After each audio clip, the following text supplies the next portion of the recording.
Once again, good morning to each and every one of you.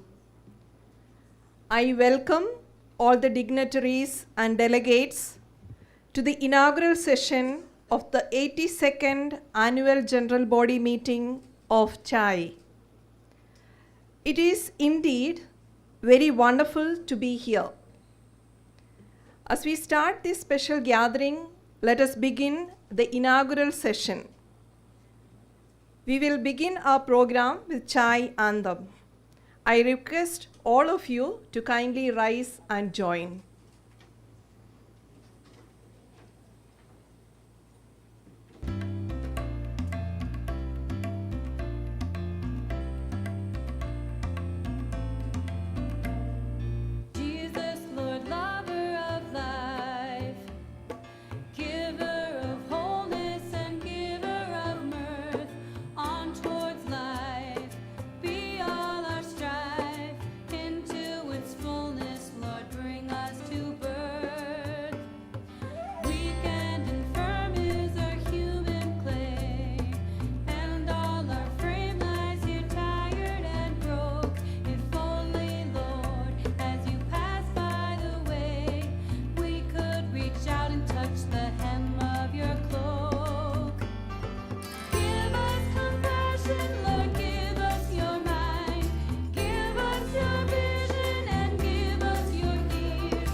Kindly be seated.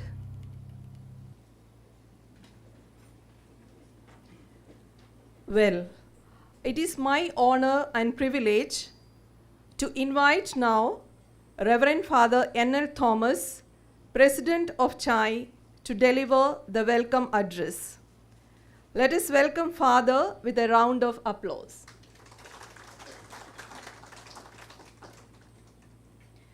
Father N.L. Thomas, the President of CHAI, ordained on 1st January 2006 for the Diocese of Rajkot, completed Masters in Social Work as well as in Hospital Management apart from Theology and Philosophy, has done M.Ed and an LLB. Father Thomas has served in various capacities like Assistant Parish Priest, Assistant Director, etc. in different organizations. He has also the Chancellor of the Rajkot Diocese. Since 2020, he has been the Director of Christ Hospital Rajkot. He has also been served as the President of Chao region. Over to you, Father.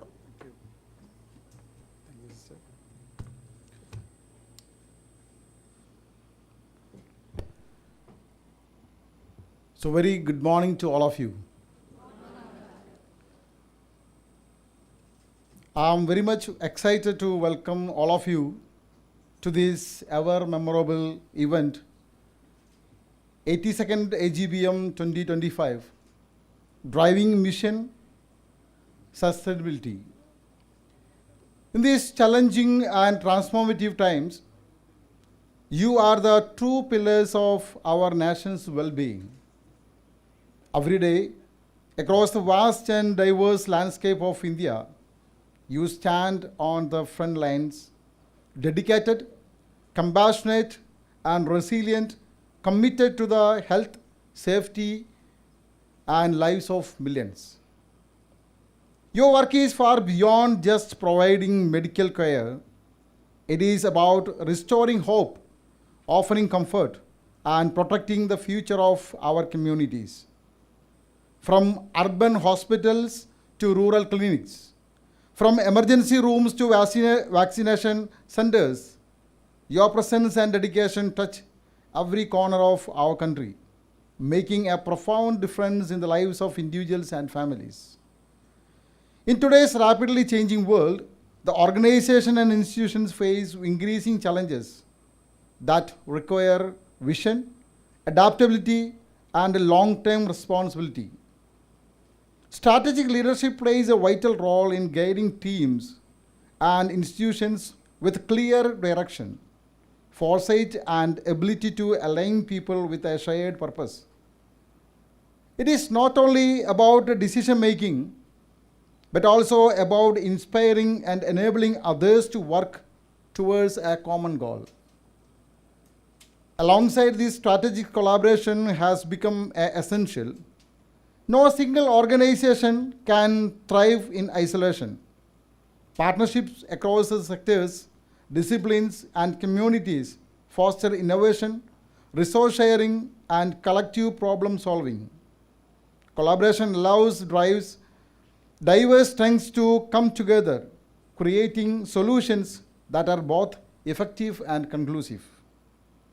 Ultimately, these efforts must be rooted in the sustainability, the commitment to balance growth and progress with environmental stewardship, social responsibility, and economical stability.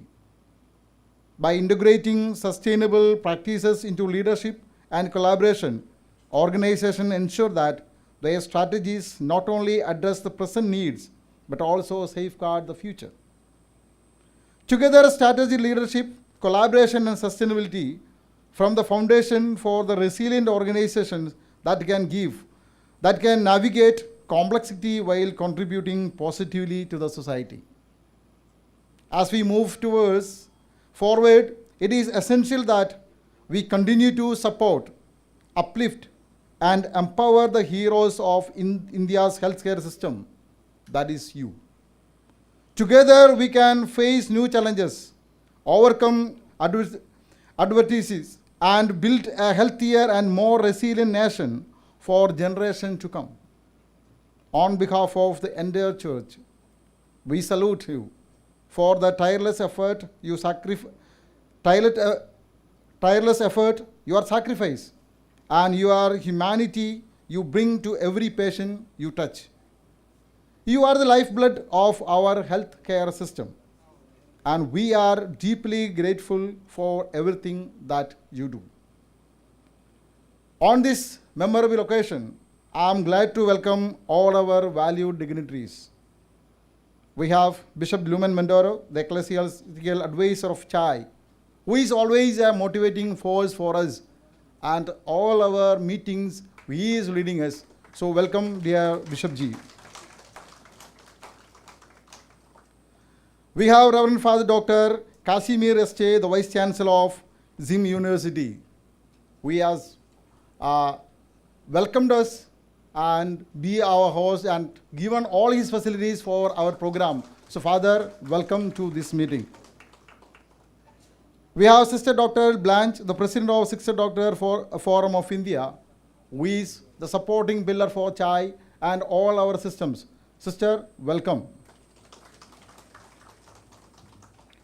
We have Reverend Father Matthew Abraham, the Director General of CHAI, ever green, ever enthusiastic, and ever motivating person behind our CHAI network. Father, welcome this program. We have Sister Helen Mary, Associate Director General of Chai, who is very joyously helping us and being with us and learning things to take Chai ahead. Sister, welcome. We have Sister Shiji Jacob, the National Board Member of Chai, who is hosting the program and made all these arrangements for this program. Sister Ji, welcome to this program. We have Reverend Father Santosh Dias, the Secretary, CBCI Health Commission. Always inspiration and motivation and practicing the collaboration in within the network. Welcome, Father. Once again, you, the delegates and the members of Chai, you are the blood and everything of this Chai network. Because you decided and because your work, Chai is existing today. And we are able to show that the Catholic Health Ministry is working and giving support to a number of people across the country. So on behalf of the Chai family, I am very glad to welcome all of you, my dear Reverend Fathers, Sisters, and all the delegates. Let us give a big clap to one another and welcome each other.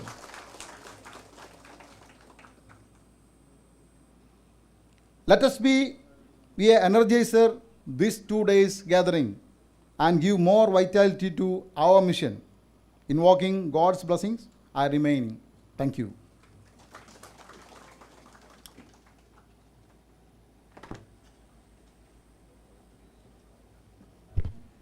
Thank you so much, Father Thomas, for that heartfelt and thoughtful welcome. Your words have not only welcomed us, but also grounded us in the mission and meaning behind today's gathering. We are truly blessed to have your presence and guidance as we begin this special day. Now, as we begin this auspicious occasion, let us invoke the divine presence and celebrate the light of wisdom, hope, and unity. The lighting of the lamp is a sacred tradition that symbolizes the dispelling of darkness and the welcoming of enlightenment. I now invite our esteemed dignitaries to come forward for the ceremonial lighting of the lamp. Bishop Lumen Monterio, Ecclesiastical Advisor of Chai,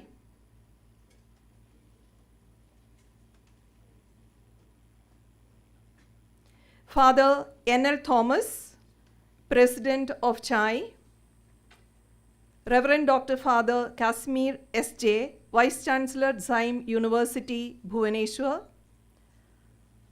Sister Dr. Blanche, President of Sister Doctors Forum of India,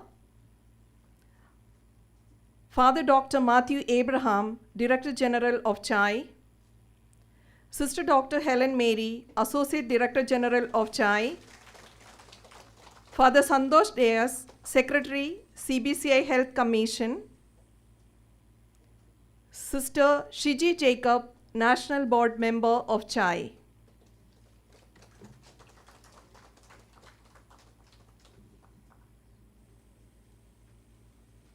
As the lamp is being lit, may its flame remind us of our shared mission, our commitment to service, and the presence of God's guiding light in all that we do.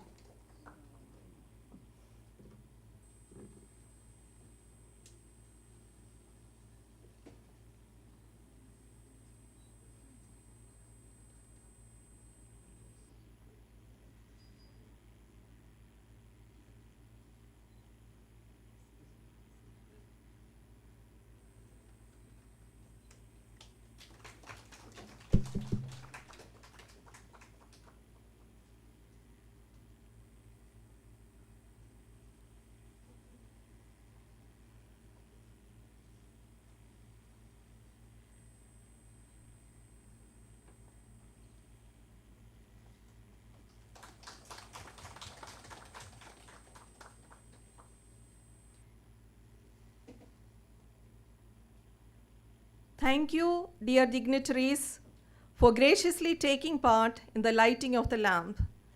May the light we have kindled this morning continue to guide our thoughts, our words, and our actions throughout this gathering and beyond.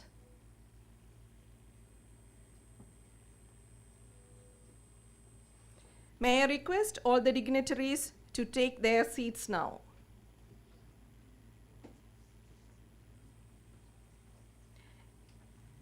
Now it is my pleasure to invite Reverend Dr. K.S. Casimir, S.J., Vice Chancellor, Zyme University, Bhubaneswar, our gracious host. Please join me in welcoming Father to the stage to share a few words with us. Father Dr. K.S. Casimir, S.J., has taken up the huge responsibility as Vice Chancellor of Zyme University, Bhubaneswar, from 5th September 2025. He has a PhD from the National Institute of Technology, Warangal. Over 33 years of distinguished leadership experience in higher education. Previously served as the director of XLRI Delhi NCR campus and has various leadership roles at Loyola institutions in Hyderabad. He has dedicated over 2.5 decades in advancing academic excellence and institutional growth.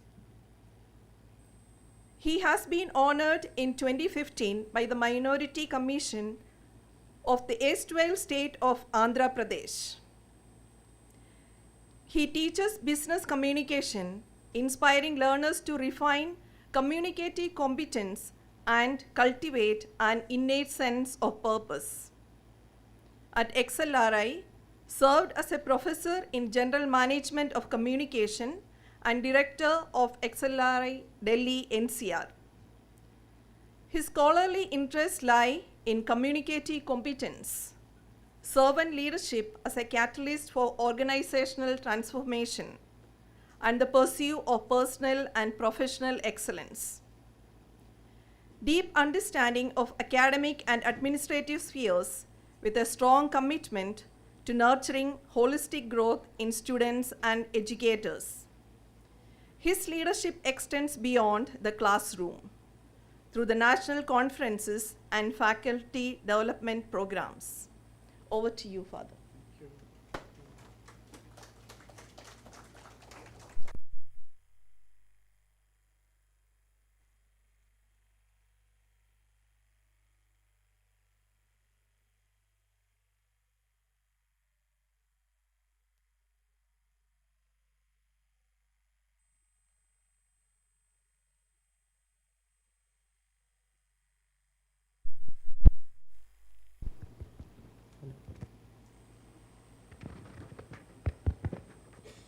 Hello.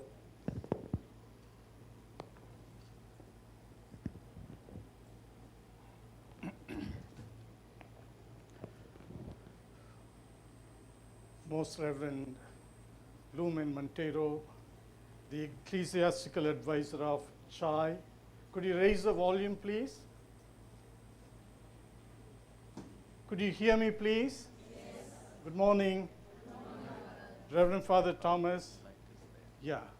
Reverend Father Thomas, the President of CHAI. Reverend Father Matthew, the Director General of CHAI, and other dignitaries. And the frontline warriors, you carry out the dream, the vision, the values of CHAI. In other words, you represent what the Catholic Church stands for. You mirror the mission of the Catholic Church.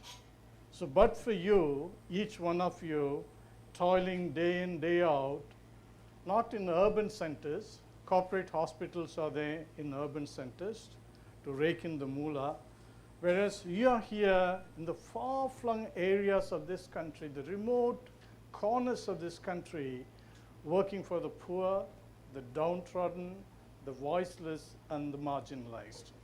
So on behalf of the entire Catholic Church, represented by Most Reverend Bishop Lumen Montero.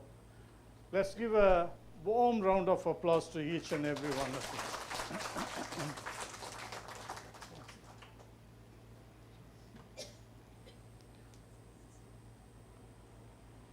you. You're working hard.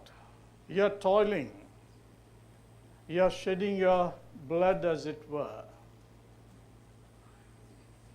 But we are here for strategic leadership, and leader is a very rare commodity.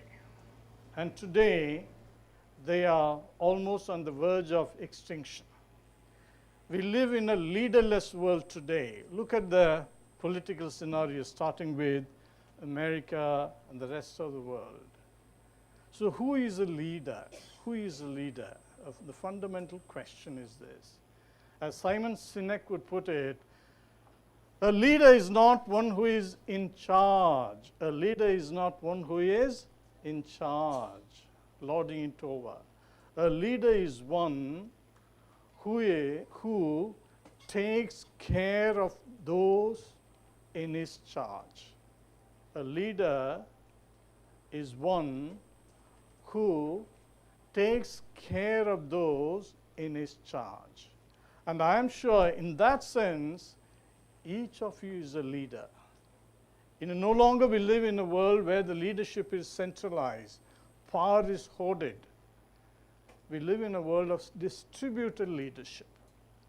So each of you is a leader. In other words, what you do in your place matters so much. You represent the Catholic Church. If you have to truly represent the Catholic Church, you need to constantly learn,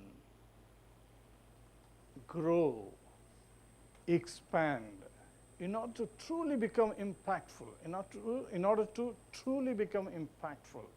But how do we learn if we are full of ourselves? There was a professor, eminent professor of a university, who wanted to learn Zen technique. So he went to a Zen master, famous Zen master. And the Zen master started serving him a cup of tea. He poured tea, and the tea was full. It was brimming over. It was flowing over. And the professor kept saying, "Master, the cup is full," but he kept pouring. And annoyed, he said, "Don't you see the cup is full? How can you keep pouring again?" He said, "How can I teach you if you are so full? How can I teach you if you are so full?" In other words, we need to empty ourselves. That's what Jesus said. Emptying means this. Intellectually, we need to empty ourselves. In other words, we need to have the beginner's mind. A novice, when you go anywhere, you need to have such an open mind that you become a novice, a beginner. Noah Yuval Harari, in this book, some of you must have read the book Sapiens.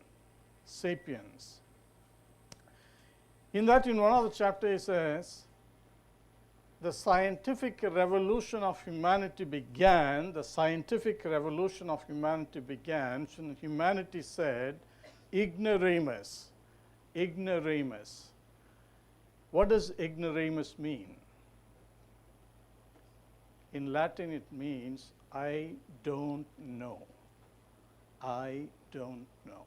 The problem with us, the Catholic Church, our leaders, is that we think we know everything. We think we know everything. The United States, the President of the United States, he has the most insightful information on the planet, because they have CIA collecting information from across the globe. Every day, he has tons and tons of information, but he can't decide. He can't decide. He's not sure whether he's making the right decision. None of us knows anything. Socrates, when he was asked, why are you such a wise man? People call you the wisest man on the earth. He said, because I know that I don't know. I know that I don't know. This is the beginning of learning. This is the beginning of learning. Unfortunately, we will see in our councils, in our congregation, when we come together, we are not looking for the best outcome. We are looking to prove ourselves the smartest. The smartest. If you are the smartest person in a room, you are in danger. You are in trouble. You are unnecessary there. You are unnecessary. If you are the smartest person in a room, you are in grave danger. In other words, in our council committees, we need to allow people of eminence, intellectual eminence, people of expertise to come in. We need to consult. Today the world has become so complex. None of us can make sense of this world. In other words, we need to have what we call epistemological humility.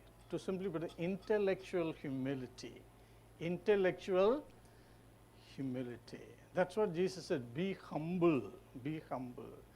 And it is not a religious virtue. In the corporate circles, when they recruit persons for CEO and others, they look for this virtue now.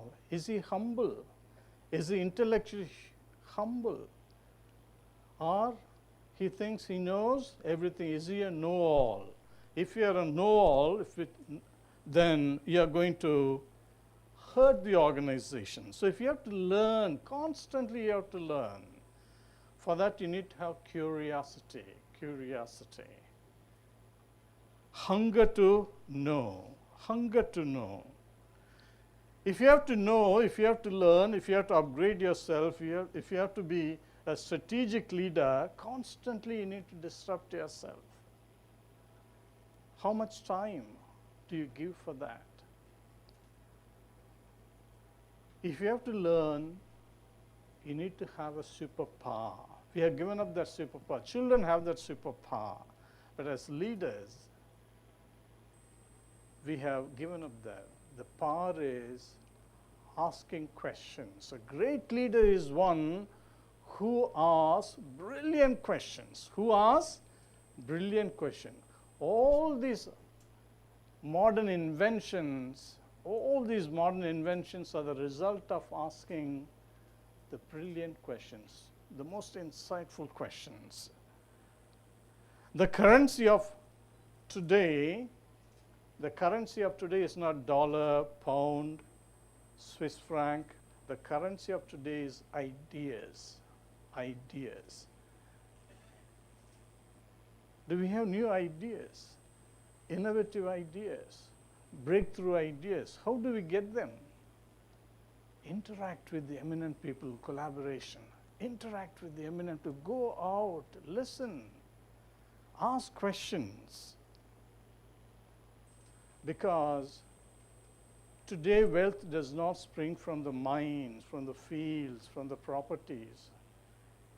Great wealth springs from between your ears. So your wealth is here. Is Catholic Church becoming sharper and sharper here?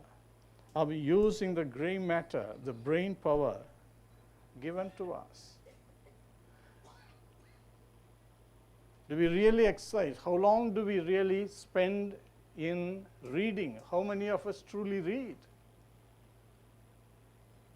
Do you ask, what is the latest book? Those who read, lead.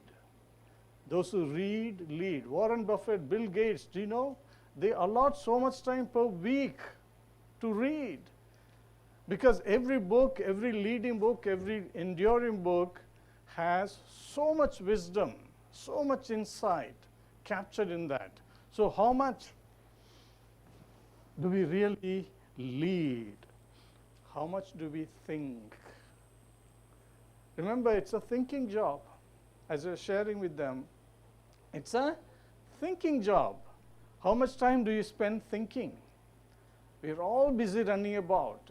If somebody is sitting and the superior or authority will say, she's being lazy. If you don't think, you can't advance, you can't progress, you can't come up with innovative ideas, you can't break new ground, you can't make significant contribution. All these great leaders, they take time off. They go into retreat to think, to reflect on what's happening and what is likely to happen. What's likely to happen. So find time for things. So there should be a board, every day, there should be a period of thinking period.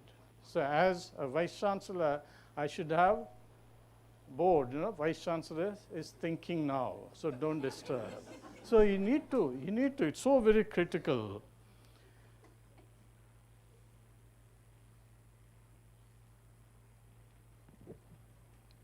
There was a, I forget the name, Greek mythology, there was a hero who was unbeatable. Nobody could surpass him, nobody could overcome him.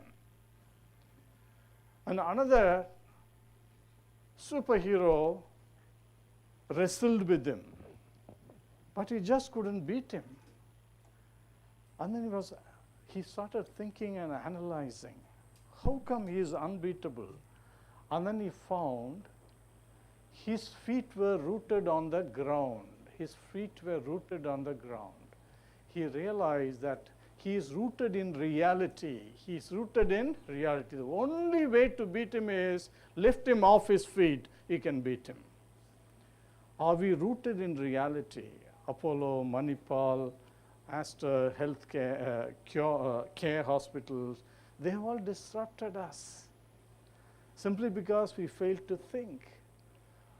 We failed to listen. When Jesus said, this generation is hard of heart, hard of in, that's what he meant. Top leaders, when they ascend, they become CEO, they don't immediately deliver a speech. They go on a listening tour. They go on a listening tour. They listen to all the constituents. Do we listen? Really listen to one another at the heart level? Or are we busy formulating our answer, what to respond? Our mind is constantly occupied with what to say, how to respond. We hardly listen. If you don't listen, how do you understand? How do you learn new things? How do you learn new things? So listen, observe, observe. Remember, thinking, most dangerous human being is a thinking being. Is a thinking being. And organizations which are dead set against us, they know we have stopped thinking, so easy for us to beat them, to wake them out. It's high time we restored the ability to think, to analyze, to listen and observe. All Fortune 500 companies that exist today, within 20 years, they will disappear. That's the research. Fortune 500 companies, they're the topmost companies. Within 20 years, they'll disappear because our world is changing, evolving so fast. Only those companies which really adapt, who are nimble, who constantly learn, will survive. Others will fail. So if, as in a Catholic hospital, we need to really advance, hold our place, then constantly let's listen, learn, observe, be hungry for learning. Most of our institutions are financially in dire straits. I hope I am correct. If I am wrong, please correct me.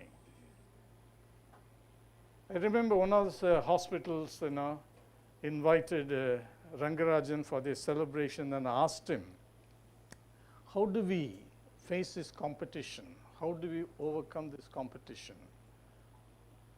He said, you need to cross-subsidize. You need to cross-subsidize. What do you mean by cross-subsidization? You have to charge the rich and help the poor. There are excellent models. For example, I go to LV Prasad Eye Hospital. They have different packages. If you choose package 1, you can help 4 poor people. Free accommodation, free travel, free treatment, free surgery, everything is free. And people rich go there they choose a package. Why do they do that? To help? They are least bothered about helping others. Why do they go there? They are interested in helping themselves. Because they offer world-class treatment. When you enter the institution, it spells quality. You have a sense of assurance that I'll be safe here. I'll get the best treatment. Do people come to our hospitals with that kind of assurance, faith, belief in the quality? If we have to do that, then we have to learn from them. How do they do that? LV Prasad is ranked 8th in the world for eye care because they are learning constantly. They conduct research. Research and development part of the Arvind Eye Hospital, Madurai. Today, money is not a problem. There is plenty of money.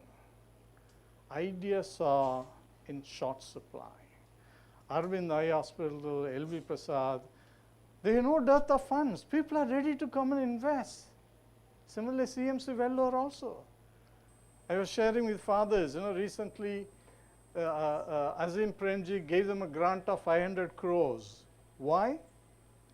He went and their team went and researched in Jharkhand, other North Indian states.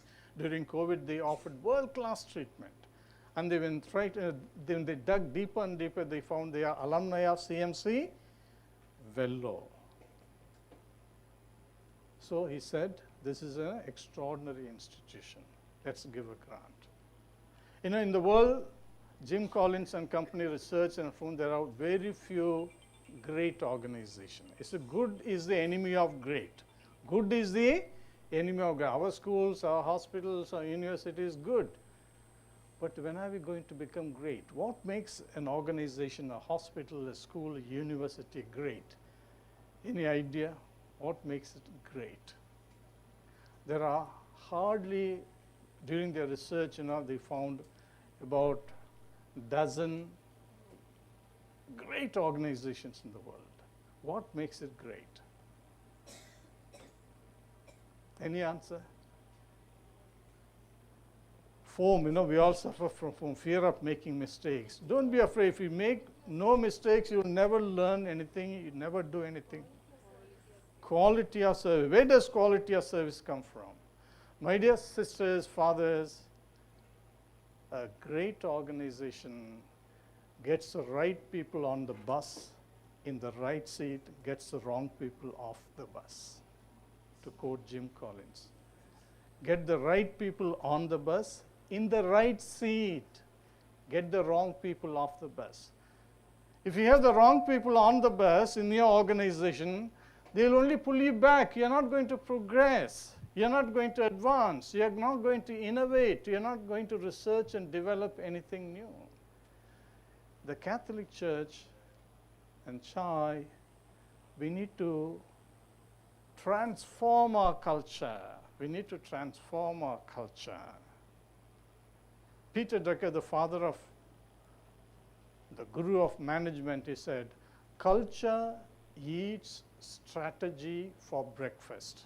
Culture eats strategy for breakfast. You have strategy, you have grandiose plans, ambitious vision. You are chalked out, this is what we want to do. But your culture is toxic. You don't promote competent people because of caste, because of region, because of affiliation, because of rights. And because of that, you get the wrong people on the bus. We will never make progress. I hope, I am being blunt because I love what you are doing. I feel hopeful because of you. We are sitting in urban centers, in universities. At times I feel now whether we are really doing God's work, whereas you people are there, out there. So if our culture is toxic, all our vision, all our dreams, all our plans, all our strategies will go down the drain. That's why leadership is so critical. Leadership is so critical. Leader identifies the right people, and puts him in the organization in the right place so that you bring out the best. Only people make an organization great. Nothing else. All the else will fall in place if you have the right people. Just imagine one Jeff Bezos, one Sundar Pichai, one Bill Gates, one Elon Musk, the richest in the world. He can control the United States president. He can control the world. They're richer than several countries put together because they came up with ideas. Their culture promoted that kind of growth, expansion. As a result, they became towering personalities who could control the entire world. We have all the wherewithal. We have all the wherewithal. All the wherewithal. Everything that means to be a great organizations. We have Jesus. We are driven by Jesus. Other corporate hospitals are driven by mammon. Driven by mammon. But we are driven by Jesus. How come? We are not able to overcome them. The minute we, as Jesus said, we are able to listen, observe, put the right people on the bus, the right seat, we'll become extraordinary. For that we need the wisdom that Jesus gives. Wisdom. What is wisdom? What is wisdom? What is wisdom? Everybody uses the word wisdom. Wisdom is simple, Wisdom is so simple. Everybody knows, but you can't define it. Wisdom is knowing the long-term consequences of your actions. Long-term consequences of your action. Our ordinary decisions, ordinary moments in ordinary situations determine how great an organization will become. It's a consequences. So, knowing the long-term, every decision we make today in our organization, in our hospital, in our healthcare center, in our congregations, has long-term implications. It determines whether we become great or small. Remember, mortal sin, the mortal sin is thinking small. Thinking small. That is the ultimate, number one mortal sin. And Jesus invited us to go and conquer the world. That is a daring, that's a vision, that's ambition he gave us. So a warm welcome to all of you. May God bless you with all the wisdom, all the insights, all the capacity to think, innovate, so that along with their dedication, commitment, emotional investment in people, you may have this wisdom so that each of your healthcare center, each of your hospital, each of you becomes truly a lighthouse, a light unto the nations, a city built on a housetop. Thank you and God bless. Oh my goodness. Thank you. Thank you. We extend our heartfelt gratitude to Reverend Father Dr. K.S. Kashmir, S.J., Vice Chancellor of Zyme University, Bhubaneswar, for his inspiring and insightful address. Your words, rooted in wisdom and vast experience, some of which we take to heart, are a leader who takes those in his charge, intellectual humility, be rooted in reality, listen, observe, disrupt yourself. The currency of today is ideas, the job of thinking. To transform and make progression, we need to get the right people on the bus on the right seat. Dear Father, you have enriched us and motivated us to pursue excellence and renewed commitment. Thank you for guiding us with such clarity and wisdom. May I request now Sister Dr. Helen to come forward to facilitate Father Dr. Kashmir.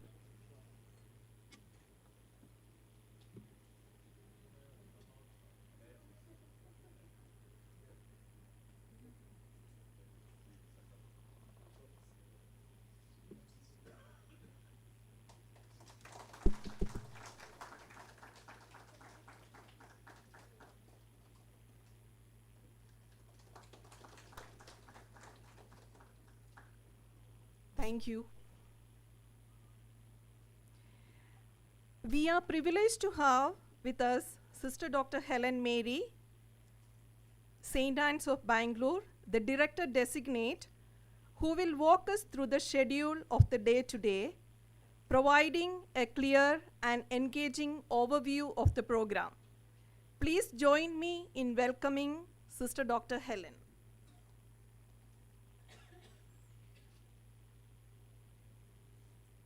Sister Dr. Helen is the Associate Director General of CHAI, a member of the Sisters of St. Anne, Bangalore, completed her MBBS and MD in Obstetrics and Gynecology from St. John's, Bangalore, and has a certificate in OBG ultrasonography. He held roles as Senior House Surgeon at Holy Family Hospital, Patna, Rural Medical Officer in Gokunte, Chief Medical Officer at Shanti Nilaya Health Center, and later at Nirmala Health Center, Bangalore since 2002. He has held leadership positions in congregation as Provincial Superior, Provincial Councillor, General Councillor, currently serves as the Provincial Councillor and SM Apostolate. She also has been involved with SDFI and CRI and is currently Treasurer of National SDFI and Secretary for CRI Jalahalli Zone. Over to you, Sister Helen.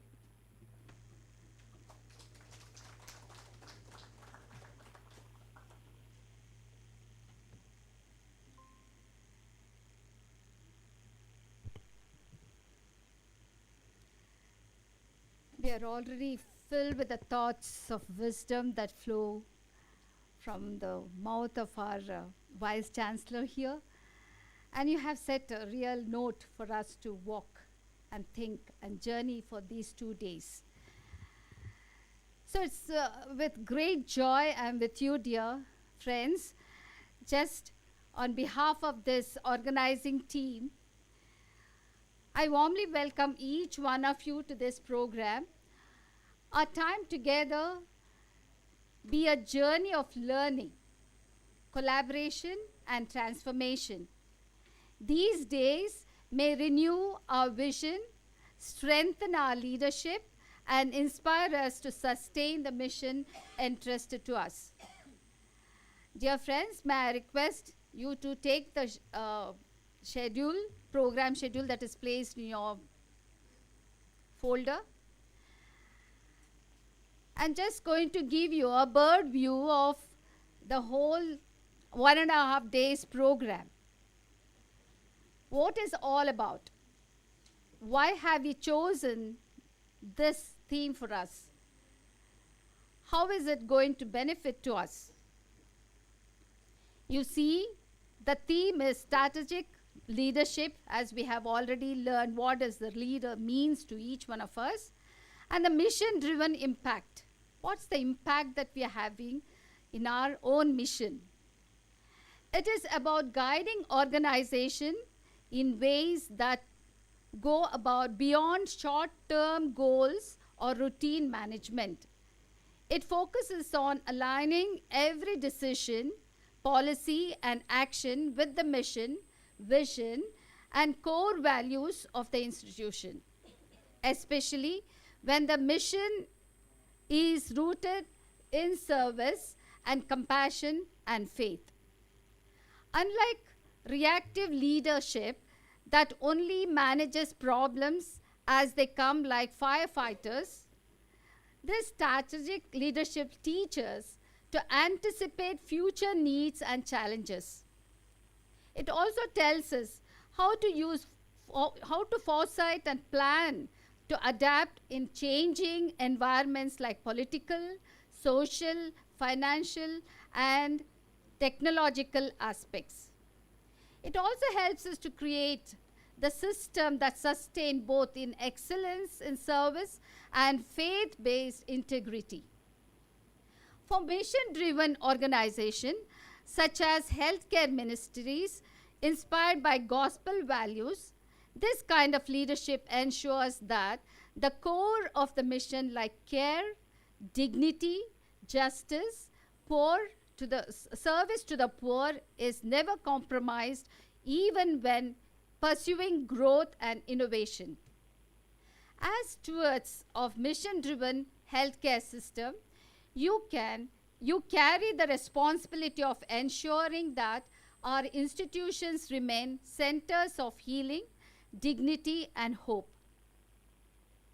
These 6 sessions will guide us in strengthening visionary leadership, building collaborations, embracing technology, and navigating change with resilience. The words of the prophet Isaiah reminds us, "The Lord has appointed me to bring good news to the poor, bind up broken-hearted, to proclaim liberty to the captives and release the prisoners."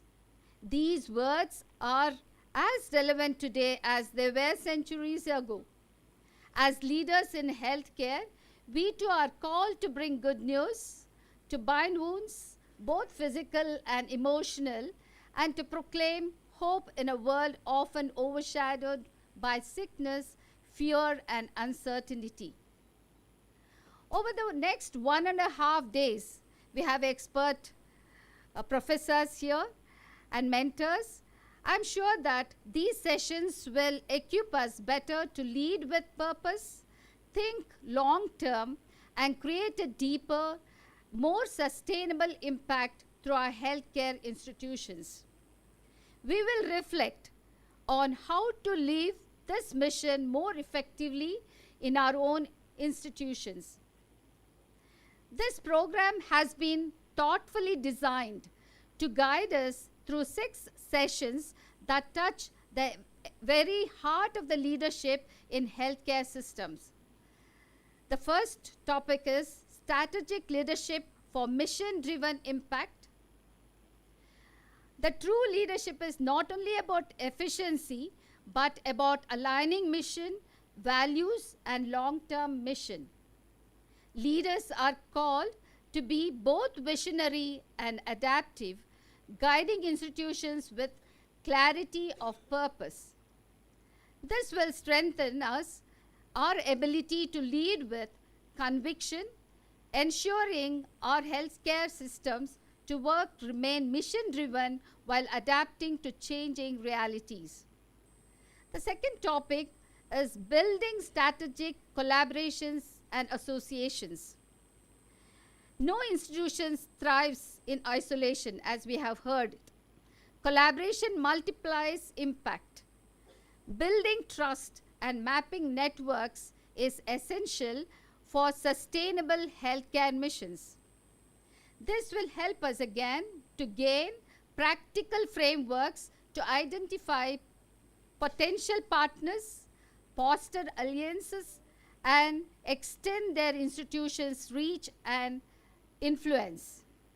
The third topic goes like this: with technology as catalyst for mission sustainability.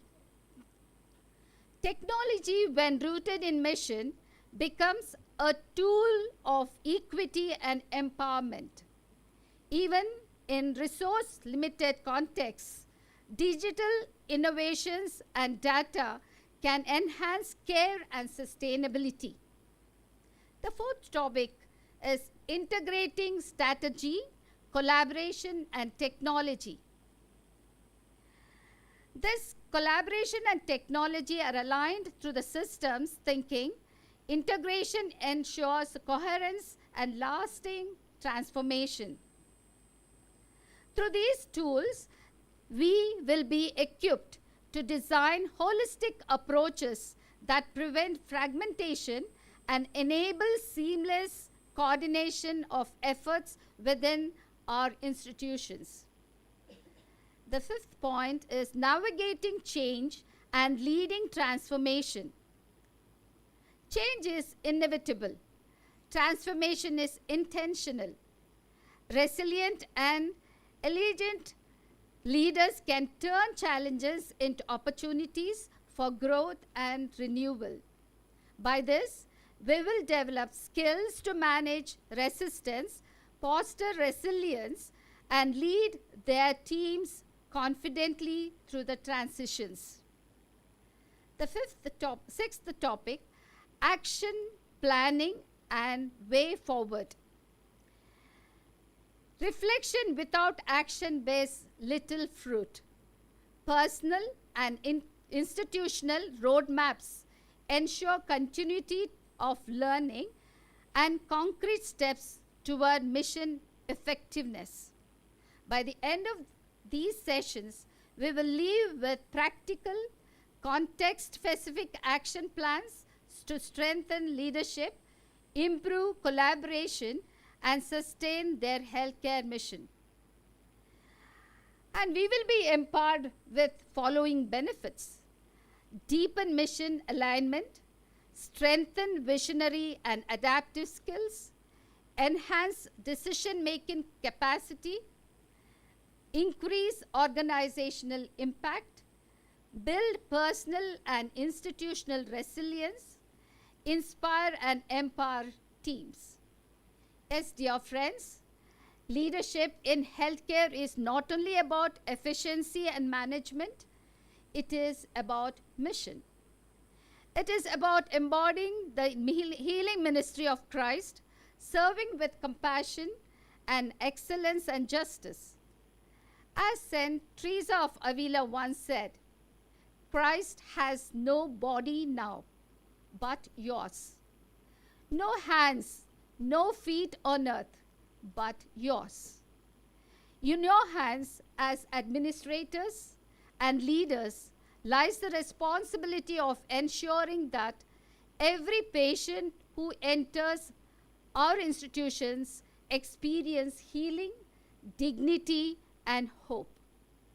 May this gathering inspire us to integrate strategy, collaboration, innovation in service of our mission, and may it renew our commitment to lead with compassion, excellence, and justice. The seeds planted in these sessions bear fruit in our institutions, in our communities, and above all, in lives of those we serve. I take this opportunity to extend my heartfelt gratitude to the organizers of this program who have worked with vision and dedication to make this gathering possible. Your foresight in bringing hospital leaders together for reflection and renewal is truly commendable. I also thank our facilitators and resource persons who have come prepared to journey with us through insights, case studies, tools, and practical frameworks. Your expertise and generosity in sharing with will undoubtedly enrich our discussions. Most importantly, I thank each one of you present here today. You have taken away from your demanding responsibilities to be part of this process. Your openness to learn, to share experiences, and to build networks of collaboration will make the program truly fruitful. Thank you, one and all. May God bless you. Thank you.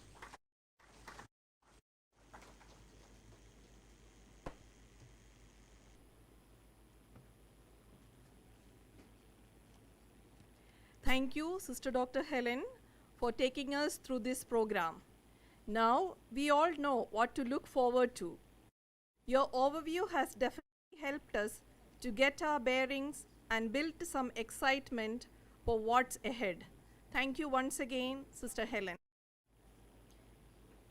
We have had a wonderful start to the day, filled with warmth, wisdom, and meaningful moments.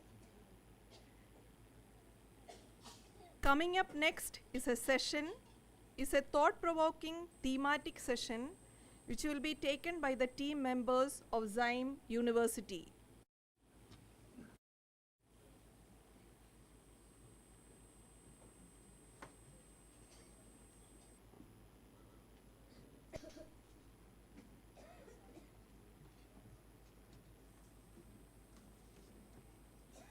We have Dr. Kalpana Sahu who is here with us, who will be taking the session on strategic leadership for mission-driven impact. She is Associate Professor in Organizational Behavior at the School of Human Resource Management, Zyme University. Over 20 years of experience in teaching, research, and training. Her research concerns exploring critical predictors of happiness in social life. Her research interests include learned optimism, positive psychology, leadership, employee engagement, emotional intelligence, and personality. With a thorough understanding of human psychology, Dr. Kalpana also serves as a counselor and a life coach. She is a regular columnist in print media and regular speaker on local TV channels for Odisha. She has conducted several counseling sessions for diverse groups of people such as corporate professionals, students, parents, etc. She has also conducted several training workshops for organizations across multiple sectors. She has extensive experience on human professional that focus on anxiety and stress management, psychometric profiling, work-life balance sessions for physical wellness and mental well-being. She has also worked on the development of customized psychometric instruments for organizations and need-based behavioral assessments. Over to you, ma'am.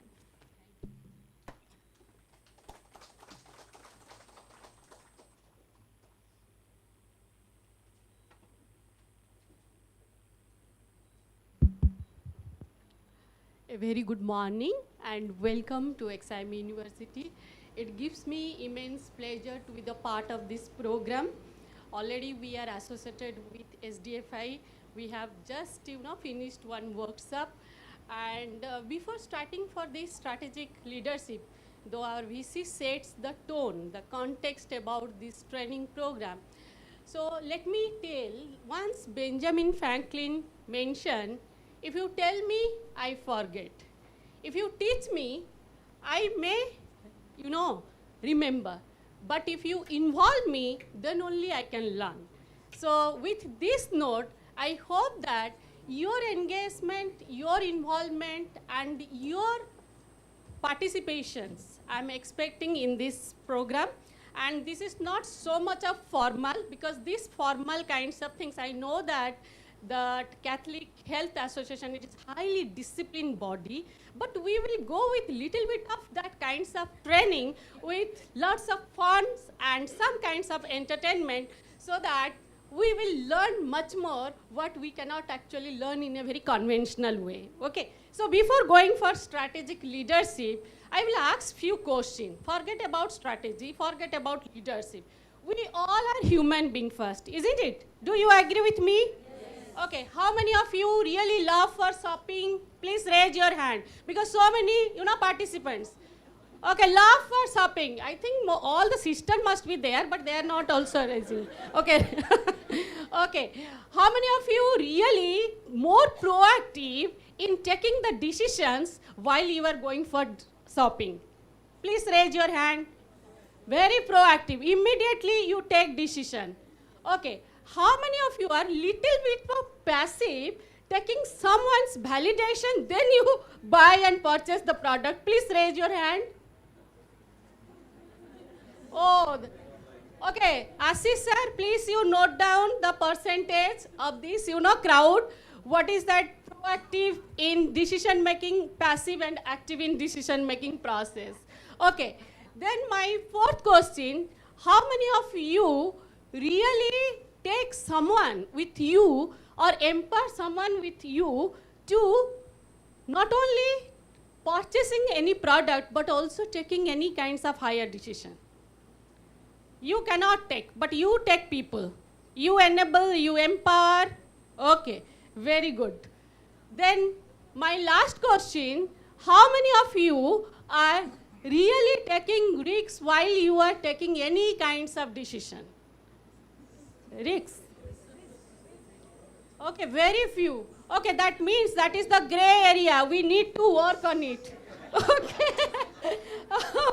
So I think all that things we have covered being the strategic leader. Then what we actually, I have to give you the training because you are the strategic in your way, how you are managing your decision making, the people and all those kinds of things. Because life always throws us lots of dilemma. Whether we will choose this path or this path, this decision or that decisions. Always life throws us. And while we are encountering all those kinds of external challenges, we are in the dilemma positions. And if you are not strategic, you will be in the backside. People actually will go forward. And today's world, the father mentioned lots of that kinds of context, but I need to set some kinds of context which are the gray area for these Catholic kinds of organization. I will just give you few research on it. You must have done lots of that kinds of work at your periphery. You are the king or the queen in your vicinity. You are that, isn't it, sister? Because you know that the way I am handling it is really the fantastic, because lots of things, the feedback mechanism also it is very restricted, and also our brain is not ready to take that kinds of also the feedback. That is also another kinds of drawbacks of the human being. But still, I will give you some picture about this strategic leadership, because you all have that understanding about the strategy. So first gray area you will find, the research is saying in this June 2025, Wharton School of Business conducted one research for all the top leaders, 6,222 leaders conducted in that survey, and they found one, very important and very surprising kinds of answer. They found that 2/3 of that, leaders, they are all doing the operational and administrative activities. It is not really the visionary and top level work. Though they have set for the top level, but 52% of the leaders spend time only managing interpersonal conflict. That is one area just I want to focus before these kinds of committee. And we are really talking about this big picture, all that kinds of visionary things, lots of dreams, purpose, and our Jesuits' philosophy and spiritual kinds of vibes. These are all in a very abstract way. It is not coming in a very concrete way. So we need to think, this is the one research we found, like though we are talking about the visionary leader, we all are the leaders in our vicinity. You are also mother or the father, they are also the leader in their home. So that is one aspect. But what the missing aspect we need to identify, I think, in this training program. The first thing, as I mentioned you, we are talking about this top kinds of decision-making process, but it is highly, you will find, operational in nature or administrative in nature. As I mentioned, it is wasting of your investment. Father was mentioned about emotional investment. We are losing all that investment only this solving this interpersonal conflict. So this is the first gray area we need to look. Second research, it is the very recent research. It is for the new leadership who actually are taking some new roles, new responsibility, or new kinds of that portfolio for them. The research is saying 40 to 50% of these leaders are the failure, or they tend to fail within that 18th month. Within that 18 months, that means not completed at 2 years, but they fail. Why? Because they are not able to translate the vision into action. So we need to also think about that aspect, where the strategic gap. Because we are thinking about the abstract level of vision, because vision is always the dream, where we want to go. It is in the very abstract level. But if I am the leader, I am not able to translate with my people how it can be operationalized, in what way they can actually. So there is the gap. The first thing I can mention, or you can mention, there is the non-alignment between the vision and strategy. That is one aspect. The second aspect is very, very important in for the strategic management, like we are always in the abstract thoughts, and that thought is known as the highly confident versus arrogant. You ask yourself, I will not, because you are all my seniors and some of maybe the junior, but you are all the intellectual mass and the spiritual mass. You ask yourself, while you are taking any decisions, whether you are taking it with a confident or with arrogance, because there is the blurring line which can separate both these two things. You ask yourself, if I take this decision or I communicate these things, what is the blurring line between the arrogance and the self-confident? I will just clarify these two things. Sometimes we ask the individual or ask the psychology behind us, we may not accept we are arrogant. We are saying, oh, we are confident. And right now, you know the example of Donald Trump. He might, himself say, I am highly confident, but people can speak whether it is the arrogance or it is the confident. While I'm talking about arrogance, remember, like Father was mentioning about the listening skill, it would be less. While we are talking about the understanding, you will be in the knowing stage, not in the understanding stage. Because if I know Father, it is just the knowing in the transactional way. I know Father in the name, as well as Father also knows me from that name. But if I try to understand, I will go deep dive into that person's. Why he is not motivated, why he is not performing, why he or she is not actually doing in that same kinds of, similar way, what I am also thinking. So that's why arrogance actually will restrict all your boundary. Arrogance, even if you are confident, try to understand, because it is highly, very micro aspects about your thought, like we are arrogant or confident while we are taking decision or while we are dealing with any kinds of stakeholder in our organization. So if we are very confident, we are open-minded, we are very, very thoughtful, we can listen the people, even if negative comments also, we can respond, we never react, and also it is more important how we can be the solution provider, not the problem creator. So that's the difference between the arrogance and the self-confident. If I am confident, I always will be looking for the big picture where I can get the solution. I will not get stuck with these kinds of problems. Why that person says like this? Why that person giving comments like this? I cannot do these things, or they have not called me. That's why I will not sit there. This is not that, kinds of. And even if you are confident in your expertise area, but still arrogant will diminish you. So in the management term, we use it. Can you just use that the smart board here? You can. So there is that blurring line between, or you can actually close this one. I can use the whiteboard also. So here we can actually say it is the it is the egological or ecological. What is that egological? If arrogant would be there, it is egological. You have all the logic. I scold you because of this, because you have not done this. You have all these kinds of things. That's why I am giving you these kinds of punishment. You have egological. This is the two terms we use in that, management, theory, egological. And arrogance always driven by this egological. And we cannot actually hear, I justify my decision is the best, decision. Second one is very important, ecological. Eco means you are interconnected and the part of that ecology. You are not out of that ecology, where even that animals, all living, things, even non-living limbs, things are the part of that ecology, and we are all interdependent and interconnected. You cannot actually think in everything in the silo or take any kinds of decision. So that is very, very important, and blurring line, gray area, we need to think before going for this activity. Okay.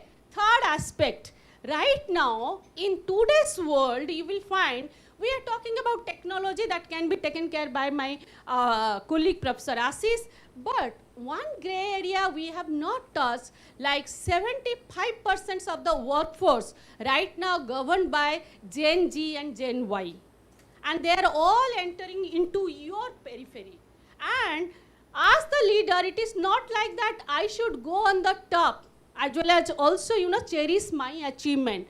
It is with the people. It is with the different kinds of demographic with whom I am interacting. Always I think that my energy, my spark is very, very high. Have you ever thought about your co-workers, any kinds of team members, whoever the staffs, their spark, their energy, their talents, their skill set? Even if it is not matching with your spark, your energy, you consider this person is not fit. Always we think in that, kinds of mindset. But have you ever thought in that different direction, they have some kinds of unique spark, unique energy, unique competency, unique kinds of expertise, and whether it can be recognized or not. As Father mentioned, we see like we need to break that barrier and also embrace the diversity. And we cannot say, I was working from morning 8 to night 9 o'clock and you should also work. No, these people will not work like this. Your dedication, loyalty is something else for your work. Their dedication, loyalty, though it is for God, but they actually need smart working. Whatever the time you are consuming to finish that work, they can do it quickly. They need some different kinds of challenging work, innovative work, where they can find their purpose and meaning. So this is also another gray area we need to think about, the generation gap. This new generation, they are right now entering into our organization. So how to accommodate them, make them engage, as well as also we will not actually lose our identity, our core values, but also make them more robust and also that kinds of core savvy. That is also one of that fourth gray area. And the last gray area, I must tell you, though Father mentioned few things, it is that always in that, our this Catholic Health Association, it is a very spiritual organization. We are more focused on the commitment, compassionate, and also the helping others. So we know you are all helping, but the connotation has been changed. What is that connotation? You need to look. Right now, we are helping for the sake of competition, for the sake of visibility, for the sake of better quality service. But in that process, somehow, we are losing to connect with our people, how to get rid of their burnout kinds of rate, the stress level of our own people. That is actually being ignored by many of that, organization. I'm not talking about this Catholic, because I'm talking about our own corporate organization. We are the leader. Always we motivate, inspire people to do, excellent. But in that process, we are really ignoring the stress level of our employees. In what way we are helping them to more empowered and to engage in a very productive as well as meaningful way. That is also the fifth gray area I have spoken before you. So with these things, we will go with certain kinds of activity, as that in my profile they have mentioned about. Yes, Ratiram, you have any question? Okay. Sorry. So while we are talking about that kinds of our, strategic leadership score, so in what way we are strategic? Because you as the person, you take the decision. So personality matters a lot. How you see the people, how you perceive the people, how you judge the people. It is very, very important, and it determines whether you are strategic leader or you are one operational leader or you are in a visionary leader. Because strategy is something more about the balance. How you can forecast about the future things as well as also looking about your internal stability. So strategy is very much required. Suppose that's why most of the visionary leaders like Steve Jobs, Elon Musk, they're very, very successful, but they're the toxic leader. If you actually read the stories of Elon Musk and Steve Jobs, they're all toxic leaders. They said the vision. They have never taken anybody's into account. And while they to translate into action, they really actually make it happen through the people. And the people life will be hell like that.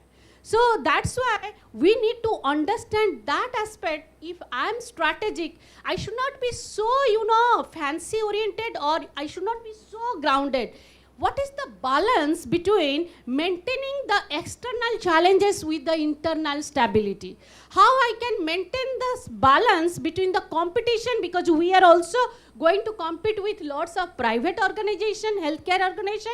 We are also looking competitive with also the collaboration. How also we are maintaining our own status quo, also embracing little bit of change. I'm not talking sudden change or any kinds of explosive change, but still some incremental change. So that's the role of strategy, the maintaining that kinds of balance. So I will share you all that kinds of psychometric tests to understand about your strategic leadership. Okay, it will take, I think, 10 to 15 minutes. You just fill up all those things.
Okay, you will have certain demographic, information. It is up to you.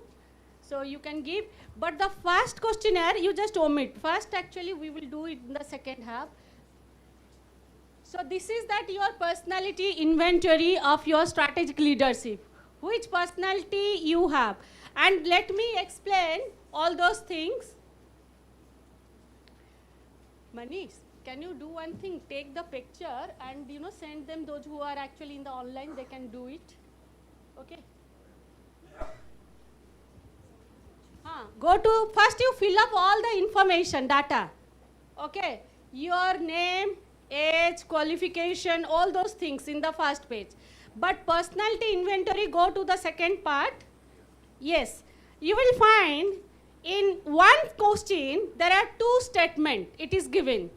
So, and the full mark is 5. You don't have to give completely full. Just read the sentence and try to visualize your organization, what you are doing, and to what extent it is applicable for that organization. If you think that it is completely associated with me, give 5. The other actually will be the 0.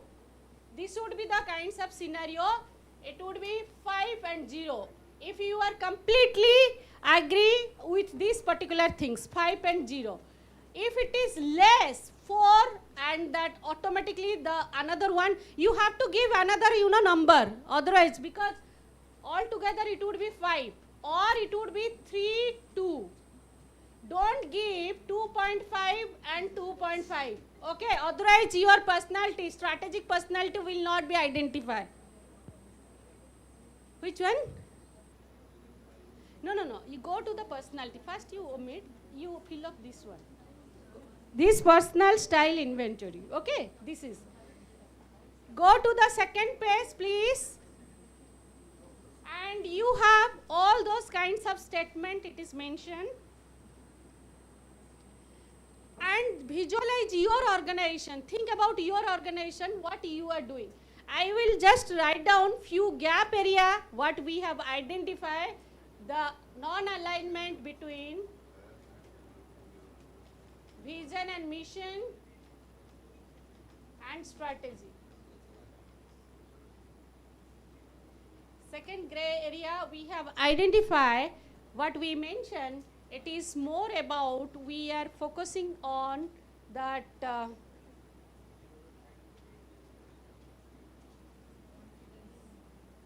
confidence versus arrogance.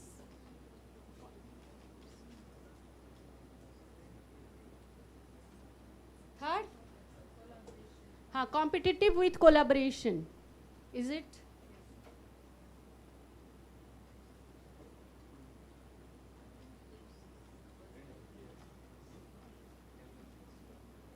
And fourth, the generation gap. And the fifth one, even if we are in that spiritual community talking about helping and healing, but are we? Just you ask to yourself, how many of you are involved in to focus on mental well-being of yourself as well as for your organization and the people?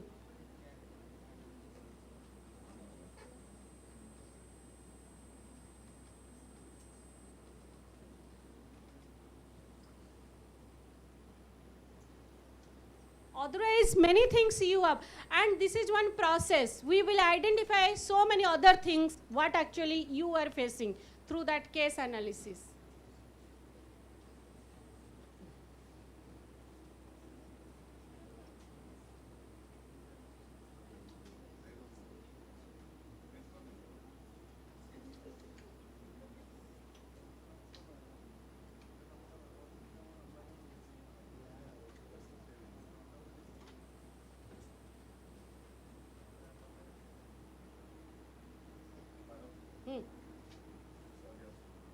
Yes, already I mentioned you, in each of that statement, you have two statements, in one A and B scenario.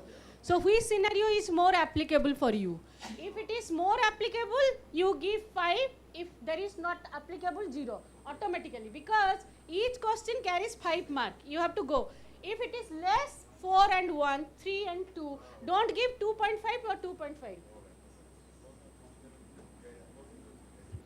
Because many times we are actually using these two things, but we need to mention about the balance kinds of things. That all that number, only number. Suppose you are giving here 4, automatically it will be 1. So these two things must be 5, otherwise you will not have the exact score. Understood, no? Yes. If it is 5, 5, then 0, 0. Just put it 0, 0 automatically. Okay. No, it's suppose it is 3A 5, 3B. How come it would be 2? It would be 0 automatic, because it would be combined with मिलकर 5 होना चाहिए.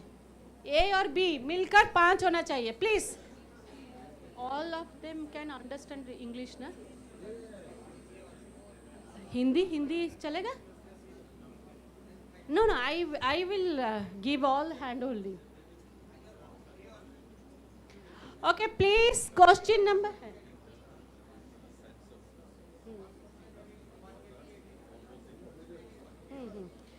These are many of the situational oriented.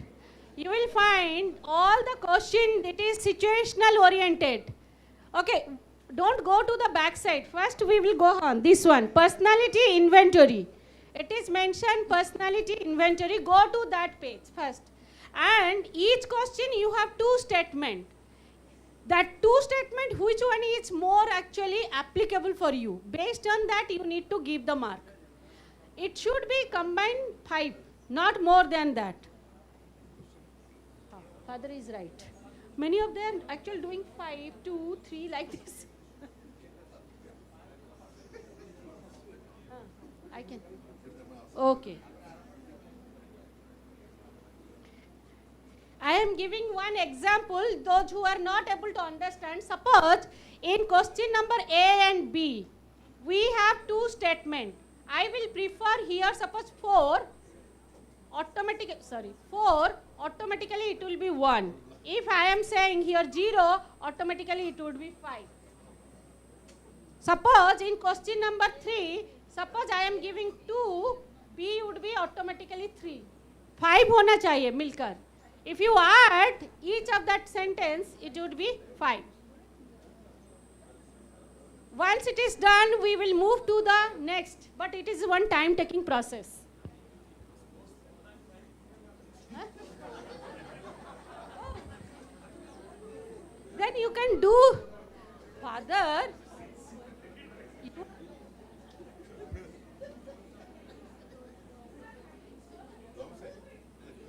your DNA report. Remember, all you are doing DNA test at your, medical health care. So this is also the DNA of your report about your behavior, about your personality.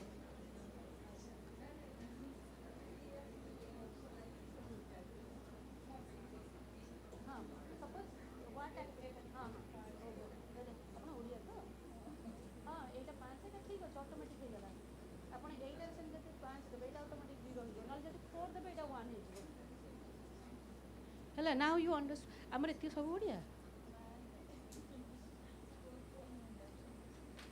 Oh, many of them also are coming from Odisha, na? Okay. Apana Odisha? Oh no, Kerala. Okay. It is that our state affinity, na? Kerala, it's actually mates. They actually love each other. Good. Yeah.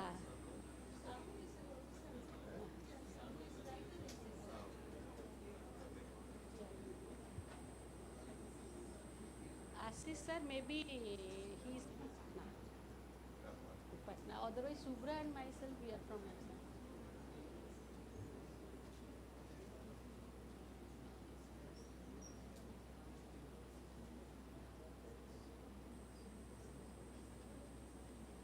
You have said, na?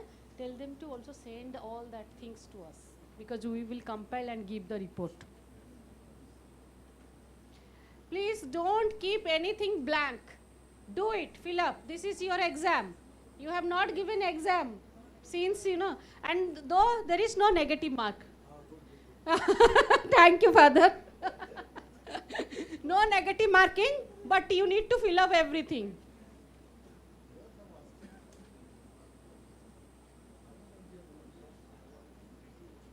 Sir, तापरटा मु बुझे दूजी अपन jar असुविधा हबो ए दीटा एटा को जानतो हला एटा रे ए दीटा को मिसी 5 हवा दरकार हला सेटा चलला हां 5 नेक्स्ट टेबुलेशन समान they will put their number just incorporate their number second के तापरे एटा अछि एटा द लंच ब्रेक परे कर ए सर जो एबे गोटे ब्रेकफास्ट हबो 11 to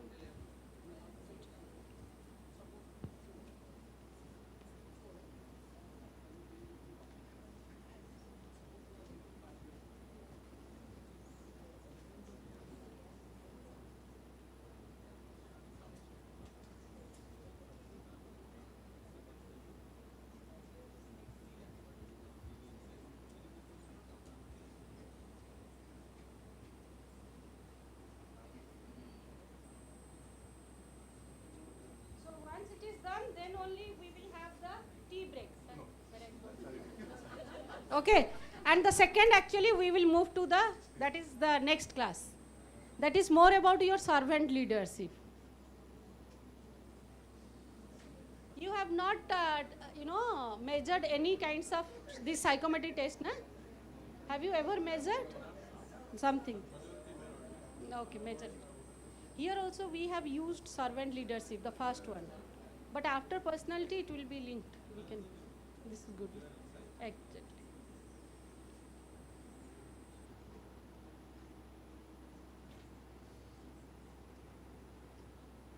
Father, you are not getting your seat? Okay.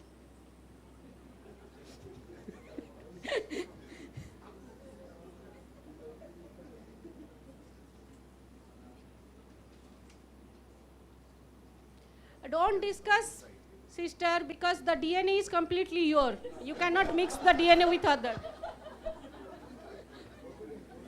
So it is your thought. Don't actually, bring any or seek any information from others. How you are taking decision, whether you are more thinking oriented or feeling oriented, it is your.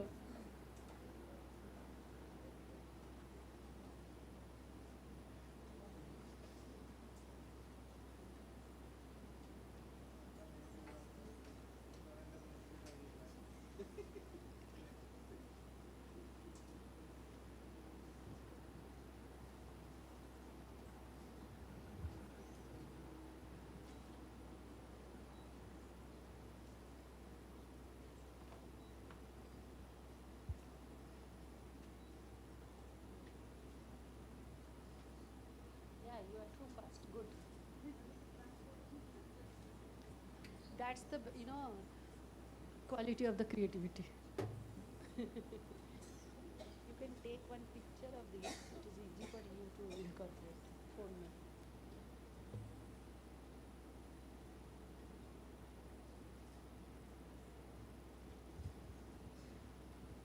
हो गया sir.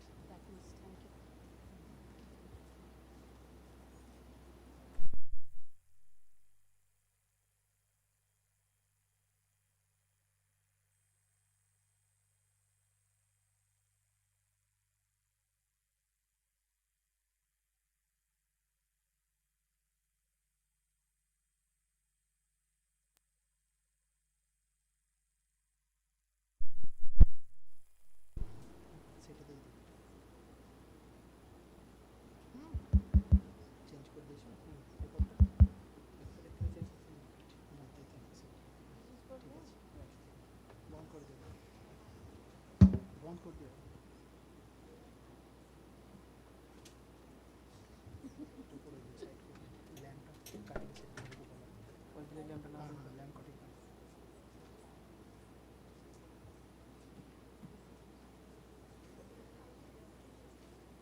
No, actually the second part it would be again, fill up in the second half after the tea break.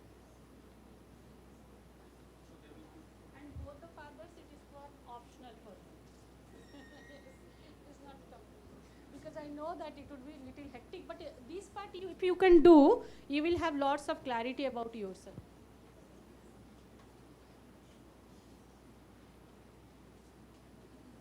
And once it is done, you can go to the next page where the key score is there, and based on that you need to just incorporate all the points, the number.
Sir ସେଗୁଡ଼ା ଯେଉଁ ବଳିଲା କୁଆଡ଼େ ଗଲା rest ହଁ ଗୋଟେ copy ଦେଲେ ମୁଁ ତାଙ୍କୁ ବୁଝିବା ପାଇଁ ଦରକାର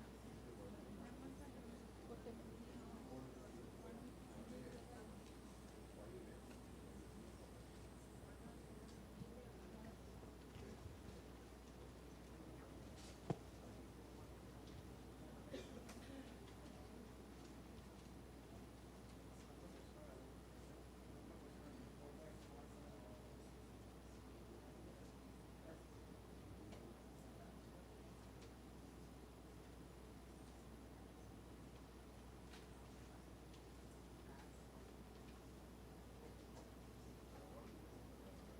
this related all the materials we will share. We will give after that your this workshop over. We will share all the materials. Don't worry. We are with full pleasure. Actually, Manish actually asked for all the materials. We did. Once they know, they know.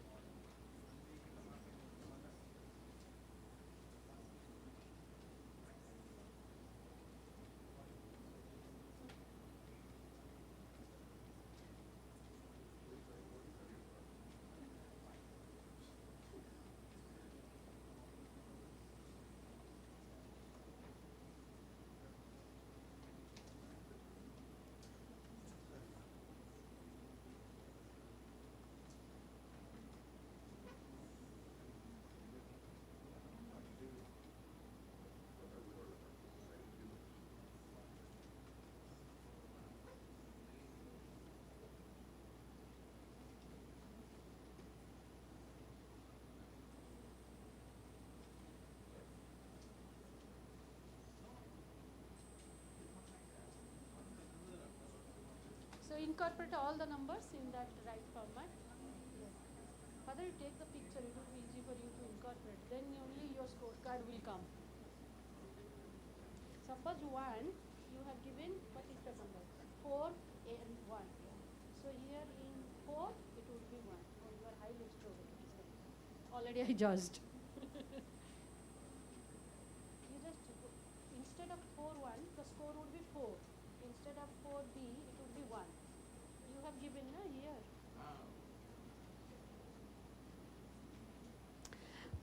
So once it is done, please incorporate all the numbers in that format it is given. Though you have done first, I will give you your DNA report. It is confirmed. Okay. It is that more, collaborated and synchronized with your Jesuit, because it has already proved. If N would be there, it would be better. N. But how you are so creative, why N is not coming, I am little surprised. What is that, the score A for N? 18, 22. Right now you are highly looking about the present scenario, not thinking, like, in the training also I have observed, you are thinking present mein what we can do right now, not it is in the future we will do. So that's why. But you have lots of creativity, that is that, potential area. Equal, na? Equal will be more strategic. If it is the equal, it is more strategic. You are able to balance between your intuition as well as practical things, sense organs. Equal. Last time. Right now you are more focusing on operational world. Huh? It is not the combine. It would be comparing which one is the better one. You have, I think, combined, na? Added? No, it is 1919. It's very good. Ma'am, sorry, sister. It is the 1919. It is a very strategic. You are highly strategic when to be highly, interactive, when you need to be very conservative. It's a good, kinds of score. So it's, you shouldn't actually, add. Only write in 1818. Okay. I will actually come how you can identify. How many of you have done completely? You have 10 more minutes for your tea break. So before that, please complete it. Look, this DNA report will not take time. Only it depends on you how much effort you are putting. Then only you will get immediately. Yes, ma'am. Yes, it's a good sign if it is equal. It is very good. You are right now. No, I will come with that aspect. It's a very good. And ma'am, while you are taking any leadership position, that is really required. How you are maintaining strategic leadership. Maybe taking that responsibility shapes your personality in that way. Because the more you are taking responsibility, those who are hesitating taking responsibility, as the psychologist we can say, they don't have any resilient capacity.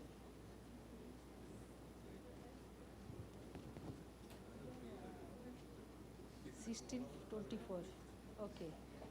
22, 20. Look, these very good things you are doing. Okay, it is done, sister?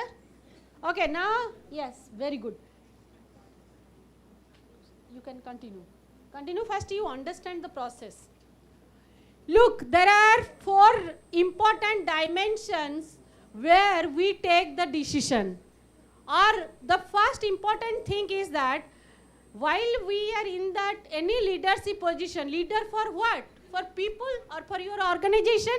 So how you are spending your time or investing your time with your others. It is very important. That is known as your introversion versus extroversion. Anyone, if your score is similar with introvert with extrovert, any one of you, it could be either 19, 20 or 18, 18, very similar kinds of things. Any one of you having these kinds of similar thing? Okay, very good. Look, this is actually the strategic leader. That means they know how to communicate with whom and they invest their energy in that way. Suppose if it is required for the patients, what is the communication? They would be more extrovert. If it is required where to reserve, they would be highly reserved. They never speak. So that's the mindful speaking or the strategic speaking. But anyhow, there is no right and wrong answer. How many of you, I will go with the first one. How many of your introversion is very high? Please raise your hand. I is high. I is high. Okay, sister. I is high compared to E.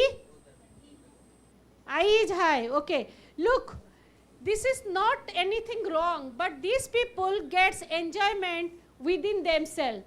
Staying alone, spending time with their own cup of tea. Okay, so that's the best aspect about the I. Suppose whenever you are stressed, look about the modality about I and E. How do you observe for your also members?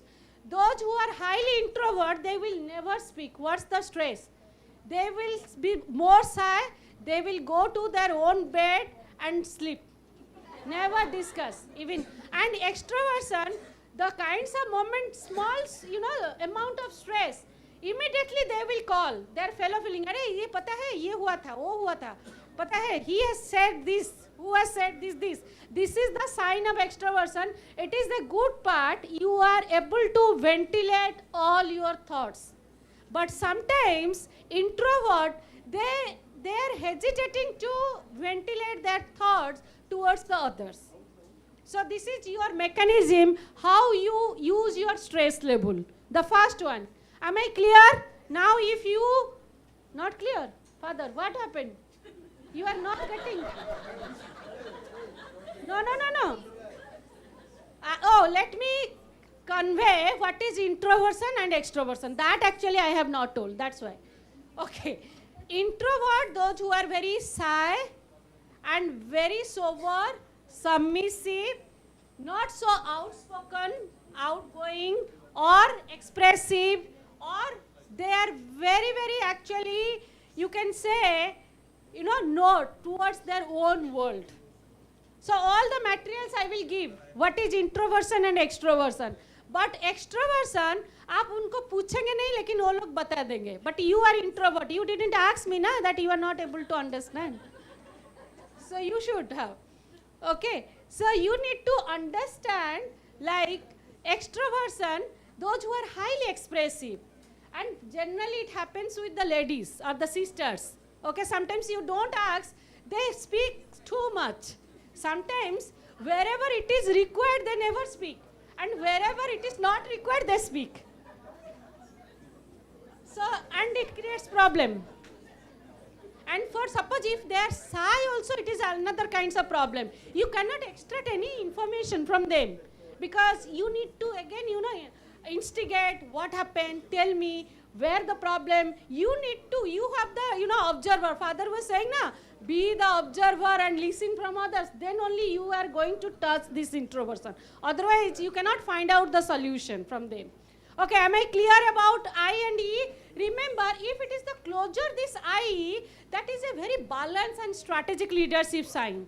That means whenever it is required extroversion, you are highly vocal and expressive as well as communicative. And whenever it is required the reserve, you can reserve yourself and just, reserve all your energy. Never waste your energy in that way. Okay, now I will come to the second aspect. The second one is N and S. How many of you are, it is similar N and S? Okay, very good. Wow. Look, these are all the decision makers. Sometimes they take the decision by looking about the scenario. Sometimes they take the decision from their own conscience. If it is from their intuition, from their sixth sense or conscience, never actually judge the situation or people. They are also taking, they are the really strategic leader. And sensation, if it is coming 50-50, you are able to balance and you are embracing change, remember. And if you are highly sensing, that means still some kinds of, boundary you are creating in your mind, like, or not breaking that silos or not breaking that boundary to embrace any kinds of change. And that's the problem, sometimes the adaptability problem. Try to understand your concept. If it is highly intuitive, sometimes it is a danger sign for also the chai. Because you may lose your core value. You need to intact your core value. So if it is a balanced kinds of score, that means you are really appreciating the external challenges as well as also appreciating your core values, then only you are able to maintain that balance. Am I clear? Okay, now just check your score where you are. And remember, if it is too high, try to bring some innovation in your personality. Take some kinds of risks for your organization. Otherwise, you cannot actually always, take the decision by looking at people or looking the data or looking about someone's order. Take something, otherwise your intuition actually will not be evolved because it is an evolving process. Then T and F. I am not going to explain further. Thinking and feeling. Okay. So what is that? How many of you are, it is the balance kinds of thing, more or less? Okay, very good. Okay, these are the people, they smile whenever it requires. Unnecessarily never smile, okay, because they never invest their feeling on others. Anyone, your feeling is very high? Okay, very good. Feeling, but I found the T very high, na? But it is okay, balance. Okay, but TF, balancing, it is the further one challenge for the person. Suppose if you like someone, your co-worker or subordinates, and she or he actually, begs you for leave, which actually decision you will apply, logic or feeling? If you are going with logic, sometimes work will hamper. If you go by feeling, sometimes people say you are biased. So that is the challenging nature. But anyhow, okay, sir, father, if too much of feeling, sometimes also it is that, negative side. But still, you are the popular. You think feeling is very high means maybe the popular father or popular leader in your organization. Everyone. Okay. But if it is that, 50-50, it is a very strategic. You are balancing rationality with emotion. You are not spending all your emotion unnecessary. 50-50 is required to maintain your empathy and sympathy. Okay, the last one is P and J. How many of you are P and J 50-50? Please raise your hand. P, J, okay, very good. if you are frequently taking any decision or looking around the people, your PJ will be balanced. Look, how many of your J is very high? Please. J. J. Look about these fathers and sisters. They are highly critical and judgmental.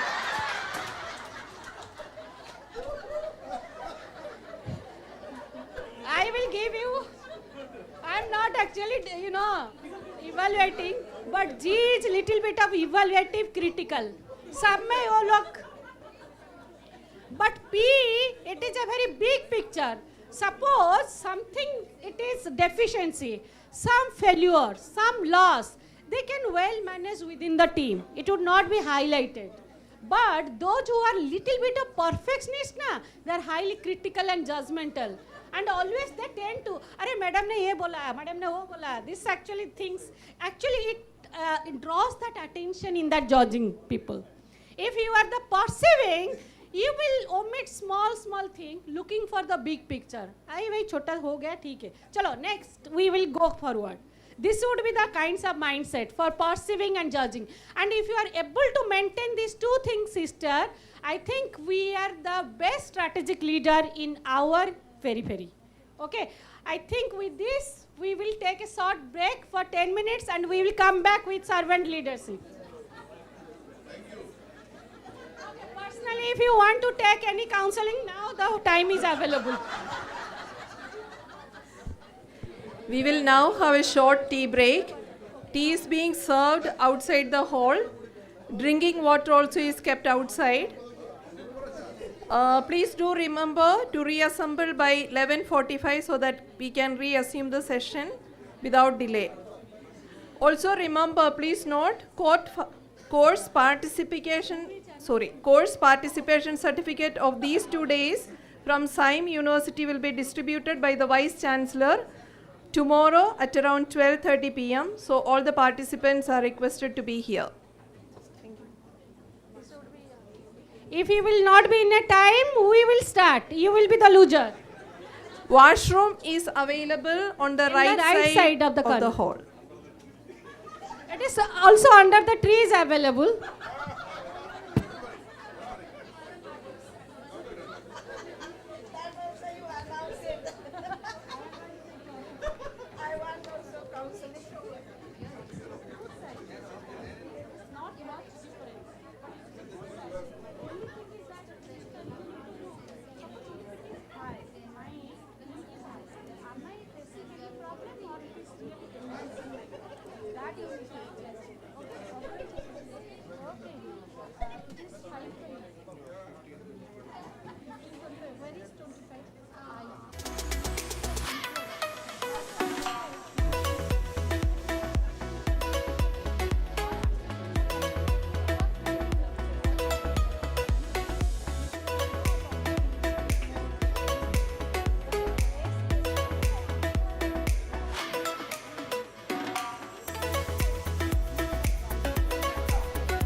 नहीं दिया मैं दे देता हूँ.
actually, assumption in that particular questionnaire. The questionnaire is designed to check others, leaders. But right now, I think it is not required. It is for you, because you are seeking your, score. So better, instead of, because that thing it is given, like you imagine in your organization who has the best servant leadership score. But if you don't want to go for others, you can do it for yourself. I think that is the best. But the sentence you need to reframe, because it is mentioned, how do you see that person? She is more compassionate or not. Right now you can think about yourself. I am compassionate or not. In which actually, Likert scale, you need to rate yourself. And that is also the same, I think, 7-point scale. It is little different. It is not like that personality, strategic personality. It is little different. Strongly agree, you just give 7. Strongly agree. Disagree, the same, it would be 1. Only agree, 6. If it is disagree, 2. Disagree somehow, 3. 4 is neutral, undecided. You are not able to decide what score you need to put on that statement. And please think about yourself and visualize your own organization. You are working there. And fill up all that kinds of the information we have mentioned in the first page. Name, your level, your age, gender, educational qualification, your year of service, number of years associated with CHAI. All the information, please complete it, then you move towards the servant leadership questionnaire. But you need to frame your own question. Don't actually do it for your colleagues or your team members. But it was designed for the team members. But right now, I think that you require, many of you are actually, interested for your score to identify. So better you can find out your own score. And father, don't exaggerate all the score. Ki I am compassionate, 7. You think how much you are compassionate.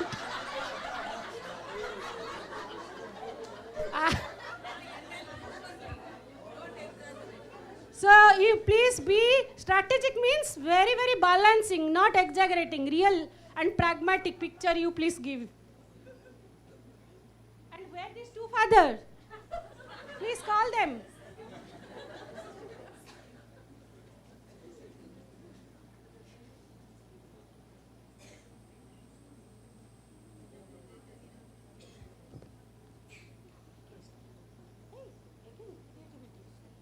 Wherever he goes, the creativity goes with him.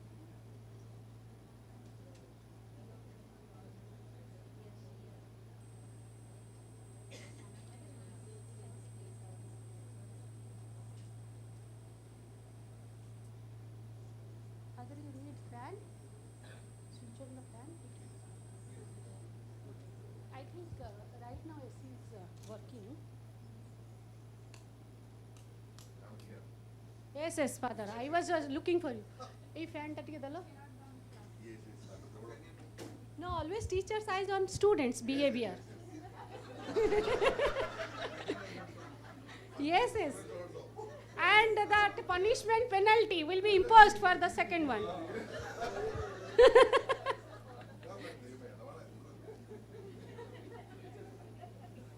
You cannot move before this 1:15.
you think about your organization and give the score.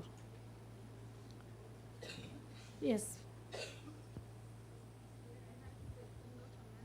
No. You think about yourself, na? I told you the questionnaire, it was designed how you are going to rate you actually any of your subordinates or followers or team member. But right now it is better. You can actually measure your own, servant leadership quotient. You just think about I, not about he or she. It is the I, you are the person who is doing, not for others. Please change that all that your, format.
Time on you. Okay. Okay, better. This is the best way to delegate the tasks. You can take mentor-mentee kinds of.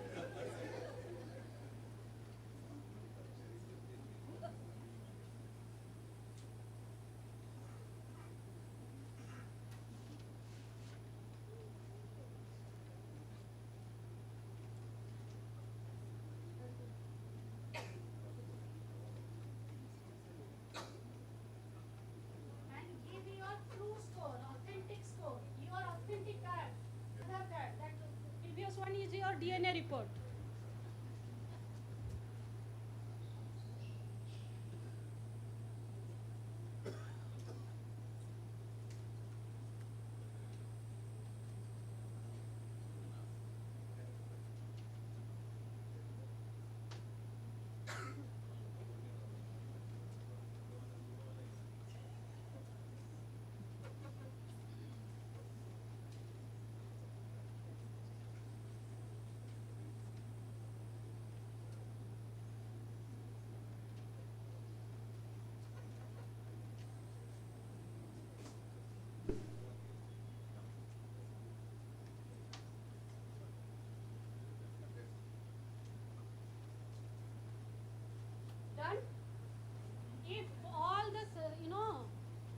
points you have covered, I have written the scoring key here.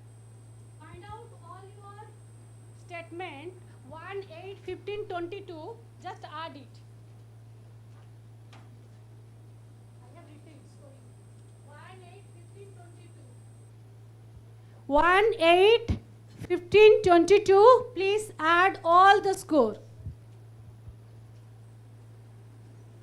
Whatever you will have, the score, maybe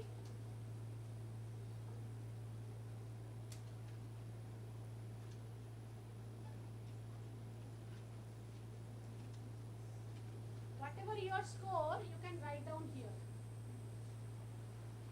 Suppose any example, if you have added the first one, any one score, I can take it as the sample.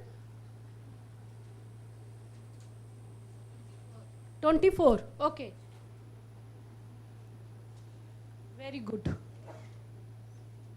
Anyone, if you want to, second one, 22nd, 27. Sister, what is? 28, exactly. That means it is the highest level. You have given everywhere 777. I can catch you. Too much of high. Okay, let's see. Others actually will speak whether you are able to create value or not. That dimension is creating the value. 25. It's a good best. That is the third one. No, or second one. Second one. It's a good score. Below 20, I can speak. If it is, I know it is the, actually that's why I have designed to address others, not for yourself. Because we as the individual, always that bias will come. 18. Where? Sir, 2 or 3? 2. No, sir. Question, sorry, 1. 1. 18, emotional healing. Emotional healing. So you are not so good in emotional healing. You are highly one rational oriented person. Whoever will come with emotion, you say, go and go to there and you can cry on that door, not to me. So it is your that kinds of personality. Check about the emotional healer. Many of that sisters' score is coming high. Father's score is very less. Anyone, you can also raise your score. Which is, Father, your score, where it is more in this dimension? Because I have different dimension of servant leadership. Servant leadership doesn't mean that only to help. There are lots of other ways to serve. And we will discuss one by one.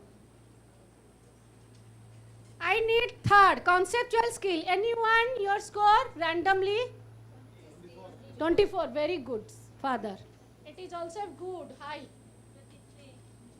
This is means why it is, I'm talking about servant, while Father you are handling any responsibility for your province, you should be clear about all the system, compliance, thorough details about your work. That's why you are here as the president of CHAI. Conceptual skill, huh? You must be thorough about all the rules, regulation, these compliance. Whoever your score is less, that means still you are dividing some kinds of rules, regulation. Think about it. Don't tell here, you can think about yourself. Okay, now we will go to the fourth one, empowering. Anyone, let's see from the father side, who is going to empower their teammates? Fathers, okay, definitely it will be coming because your feeling side is very high, na? That's why empowerment is also very high. It's good. What is the score, Father? 23. Okay, it is just, above the average. 23 is good, but it is also coming under high, 23. Anyone, it is less than 20, please raise your hand. Anyone, if your score is less than 20. Look about all the sister and the fathers. They are not enabling and empowering their, teammates. They that kinds of boundary, okay? Because you are not the risk taker. You cannot actually trust your team members to give any kinds of responsibility. So that's that, kinds of things. So that is also one part of our servant leadership. Next one is the fifth one. Any score from any of that your participant? It is a very quite common. 26, okay, helping. It is the altruistic attitude, 26. It is very high. All the high score I am taking, 26. How you are going to help others? As I mentioned you, right now helping connotation has been changed. It is not like to grooming or learning or mentor-mentees. It is more about how you are listening to them and get rid of their stress level. That is more important right now.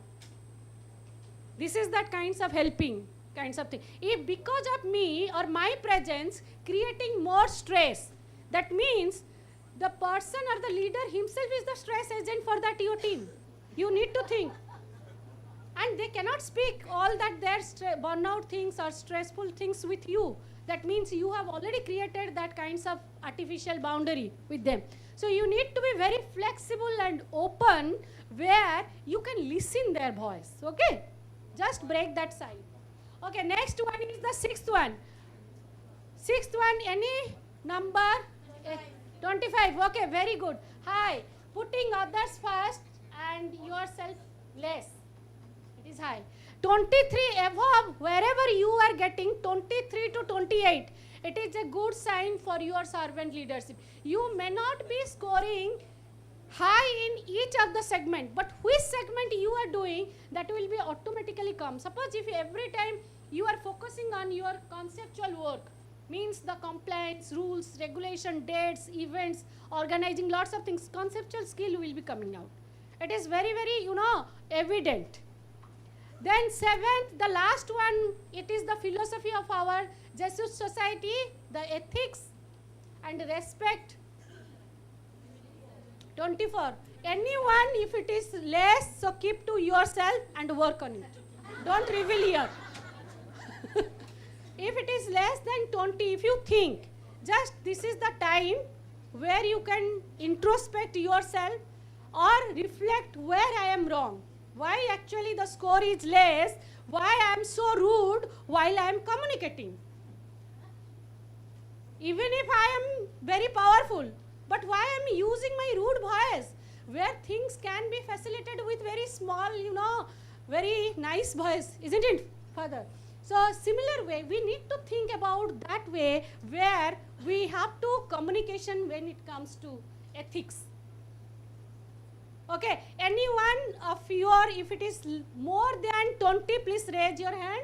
More than 20, very, very good. It is a good sign that you are the part of this Jesuit society and you are aligning with these kinds of things. If it is less, work on it. Okay, so this is one phase of our, this is the class 1. Right now, I am going to, please do it quickly and hand over to Prasad and sir, apan ko na kono? Sunil. Ha, Siris. So Siris sir and Prasad, they will collect all the materials. We will compile and send the report to Father Matthew. You can, put your name. Yes, you can take your photo. Photo means the mobile photo. Keep it the soft copy. Hard copy you give it to us. If you want to take the picture and glorify your feedback. This is one DNA report, another one is your Aadhaar card. Okay, we'll give you that kinds of get pass to lots of different function while you are dealing with the employees. Okay. Any question? It is the open forum.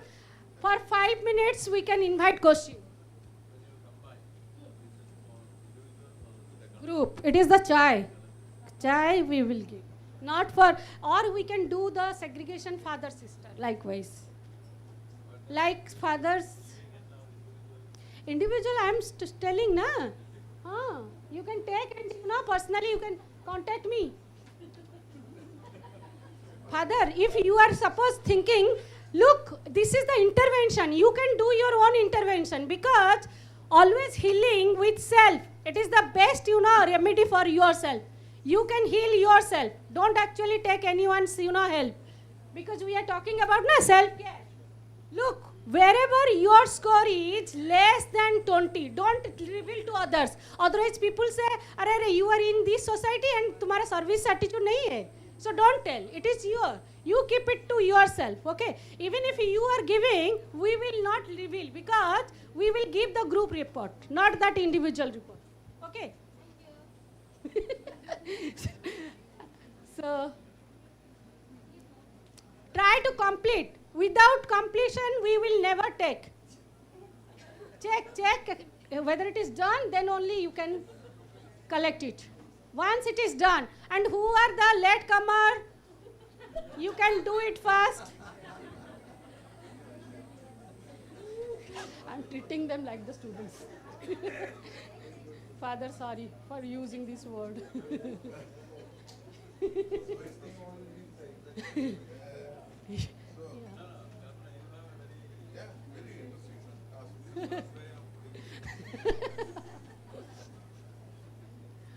Okay, we will go to the next phase.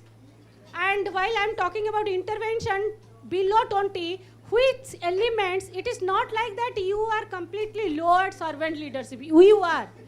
But think which element really it is bothering you and where you can work on it.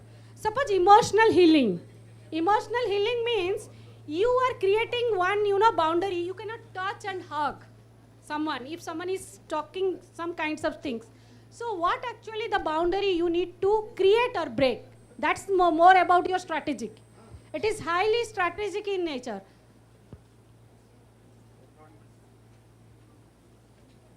Okay, we will move to the next phase, and it would be the group activities. Ashish sir, please come.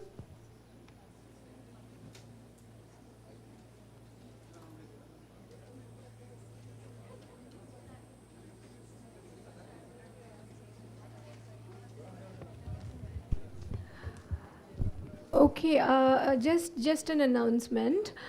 Since we are moving towards group activities, I would request all of you to please check your WhatsApp group. Excel has been given to you wherein you can see your own group. We have right now named it as Group 1, Group 2, and you would see that there are 10 groups.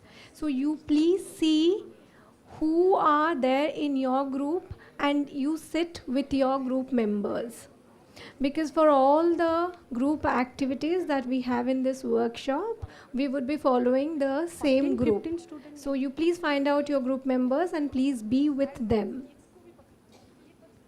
In case anybody is there who's not finding their names in the list, please let us know. And yes, once you are settled in your groups, you can please give your group a beautiful name too, instead of calling it Group 1 or 2. Yes. You have not gotten it. I'm not able to hear. Okay.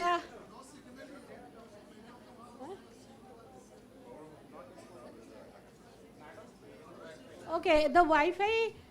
अरे उसका नाम क्या है? प्रसाद. अरे here Wi-Fi is not working. Give them the Wi-Fi password so that they can open. It's not opening Okay, can we move to the next phase? Otherwise it will be very, very hectic for you. Your launch will get delayed. Sir, you take the mic and announce for everyone. Don't actually speak individually. Password.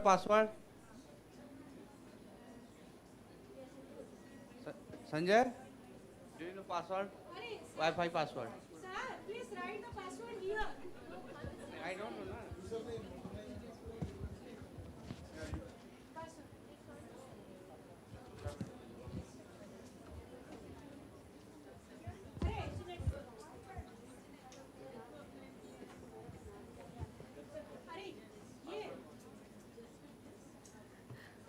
Okay, some people do not have Wi-Fi connection. We are sharing the list here also, but we are also sharing on the sharing the Wi-Fi ID and password so that all of you can get connected to the Wi-Fi. It would be easier for all of us.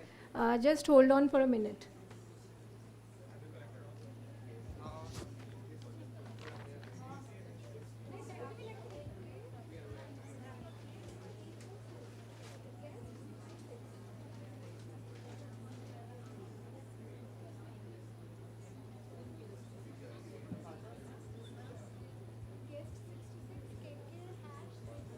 User ID is guest 66, small GUST guest 66, and password is KK hashtag.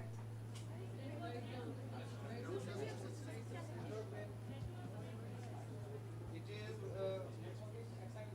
XIM guest.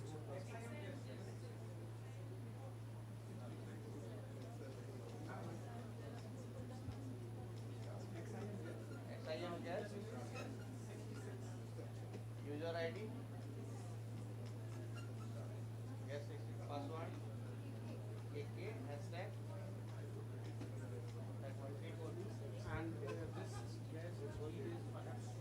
Small. Guest is small letter. All type user ID in small.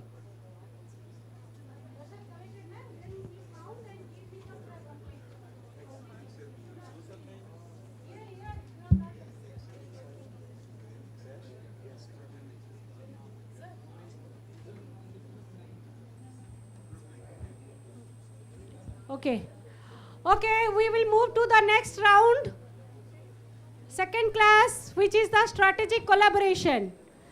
Now, you have identified your strategic leadership quotient. You have your own personality. Now, how you are going to collaborate with others, we will give you case studies. And this case study is completely similar to the healthcare, all the fictitious case studies or hypothetical case studies. Now, here we cannot move the chair or the things, but you can move yourself. We cannot move the chair, but we can move our body. Okay? So, based on that, you can find out your own, group and form the group with 14 members or 13. Maximum 14 members per group. So, could everybody connect to the Wi-Fi? Everybody could connect to the Wi-Fi. Then, in your group, there is a list shared.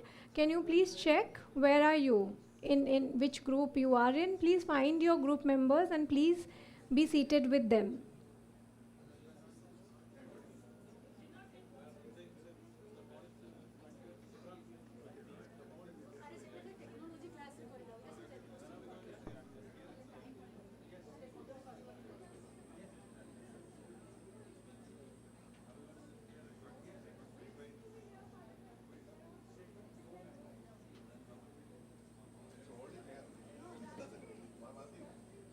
But I think we will take it in the second half for technology and JHS. You move. You can.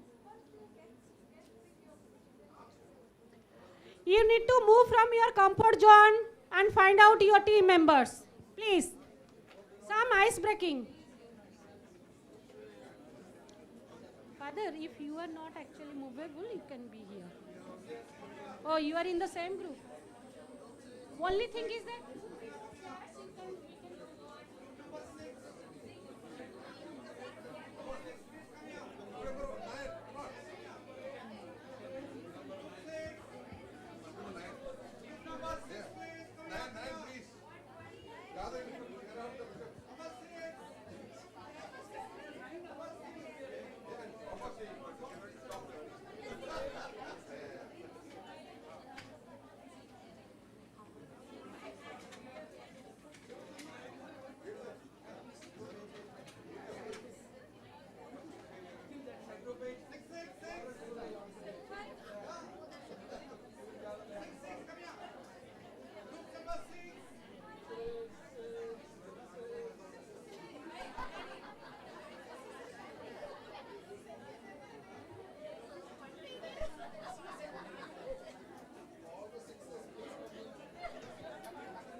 think one new member comes.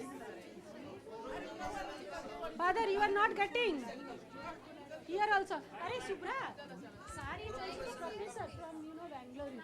It Sir is from finance background. Subra. She will take the class.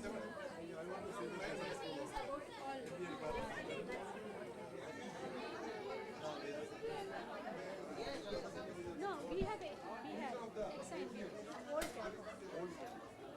No, here we have assigned.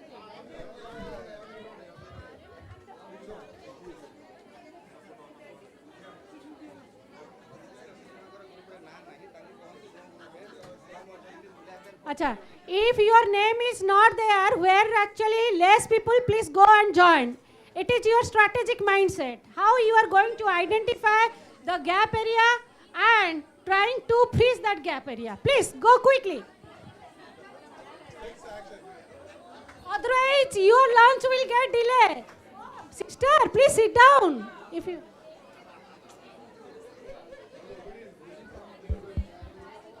No, they are highly obedient, that's the problem.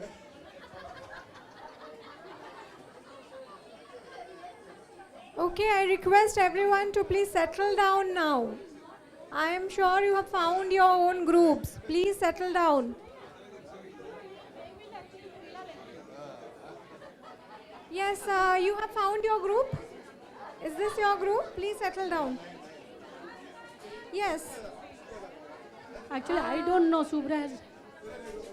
Which group is that? Group 5? Group 8, where are you? Group 8? Group 8. Okay, please. Please so take your seat and sit down This there. is group 10. Group 8, where are you? Group 8, that is group 8?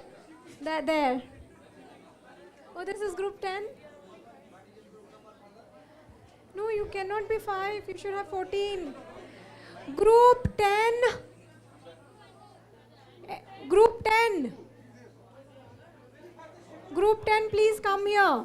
Your group is here. 80 na, sir. Are you in group 10? No, sir. No, sir. Your names are not there.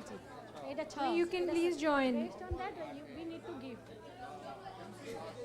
Hey, father, you have not taken my photo. Just a minute. Yes, okay. Wow, Now, wow. please settle down in your groups. Please settle down in your groups. Looking more motive. Please, group 2. Group 2 is there. Group 6. Group 6. Okay. Go and group 2. Okay, now please settle down. Please sit down. If you have found your groups, please be seated. 15 copies. Okay, great. We have your groups now. Okay, please, I sir, identify the case and the group number and hand over these things. Okay, I think you got your group? Okay, all right. Now, which group? This one? You found your group, sister? 9. Okay, everybody has, please Okay. settle Then down. you work on settle it. down. Sir, you do and Please settle इसको down. फाड़ कर सबको दे दीजिए जल्दी. Oh, 2 is a big group. जोर से Please settle जितना down in जल्दी your फाड़ groups. कर दे दीजिए.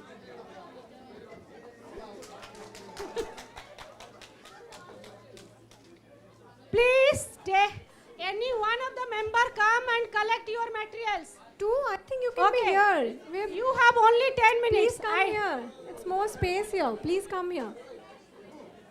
Please settle. Please, sisters, you please sit here. Group 2, please settle down here. You don't have enough space here. Please settle down here.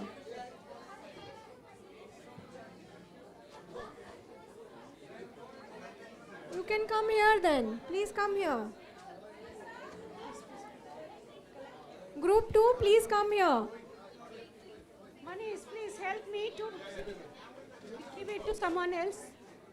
If you have not actually received any chart paper or Group 2. This is group 2, right? These are your cases. materials. Arey wah, this is a very Group 5, where are you? Group 5? That is group 5. we see. 8, 9. Group 5. Please get that chart paper in the back side. It was there somewhere. हाँ ये ऊपर ऊपर जेके paper के ऊपर. हाँ sir out हाँ, one chart paper. One. Group ma'am. 4. But you are in a This group, is your right? materials. Chart paper. It's okay. Settle down in any group. It's more good. You chart have paper. flexibility to join any group then. One more. Here your materials. Chart paper and this one. Group 8. Where? It is for you. Group 8 Already there. sketch pen I have given you. Okay, I think we are all settled in our groups. In case you want, you can give your group a good name also.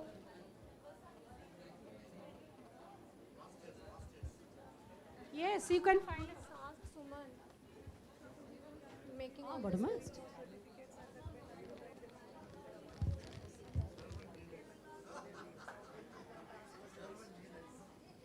No, their names are wrong or their names are not there. Because some people are telling me that my names are not there. Yeah.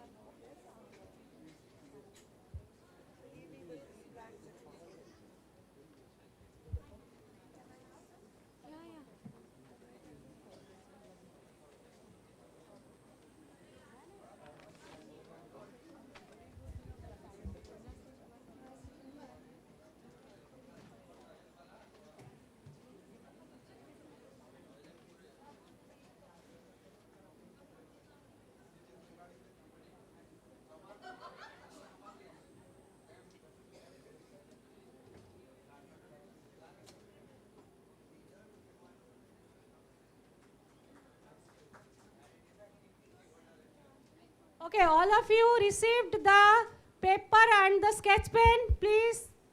If you have not received, please raise your hand.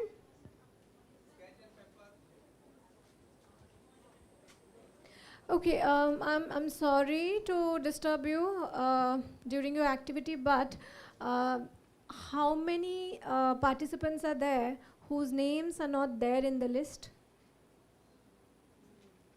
Okay, and how many participants whose names are not proper, as in you think there is a mistake? All right, can we just have all of you here for 2 minutes? Names not there and names you need it to be corrected, please. You need your name to be corrected, please.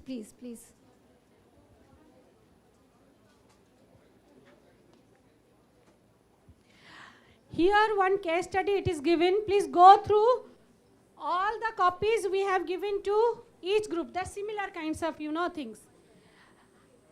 You discussed among yourself, only 10 minutes you have. Discuss among yourself, find out the solution and draw it in the chart paper as the group wise you need to present. And also the stakeholder engagement. It is, you need to identify the stakeholder, who are your prominent stakeholder, and give that, 2 functions about how you are going to make them engage.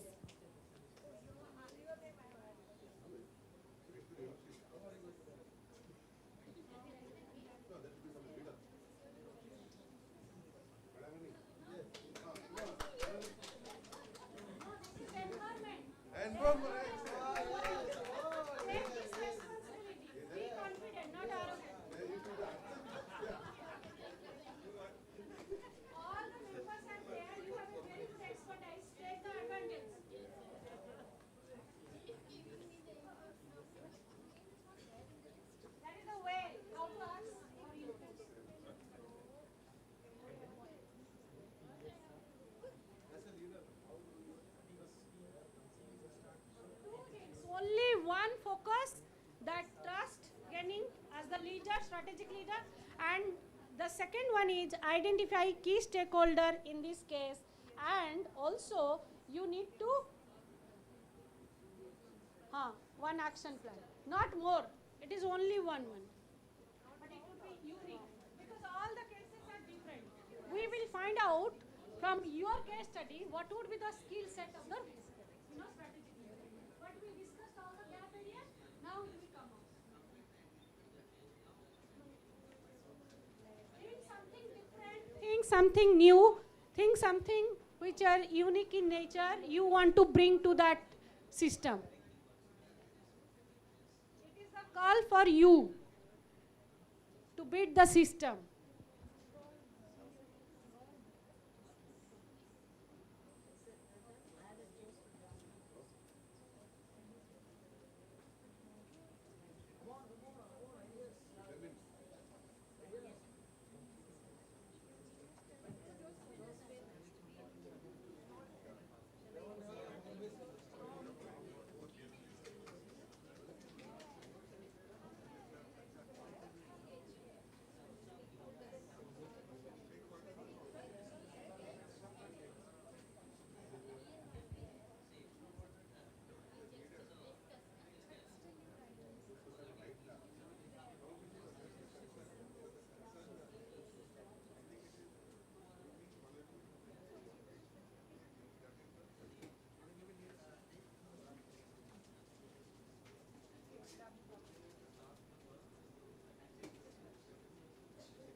Please stick to the time.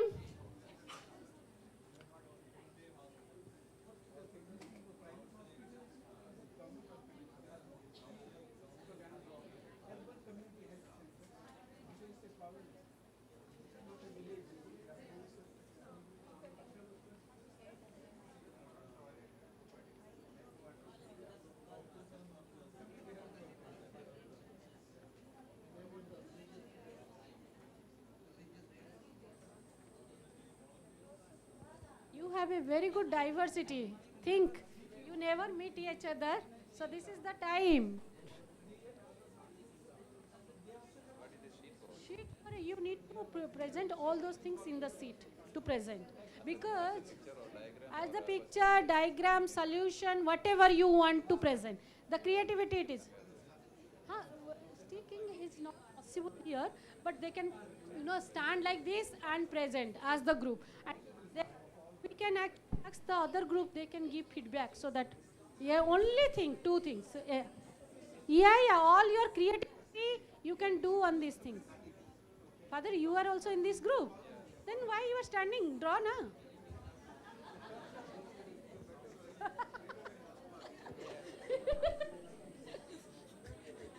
Please, you have all the freedom and flexibility to draw, to give any image, any symbolic thing. If you are not good, at painting or any kinds of sketching, you can actually write down some kinds of points, intellectual points.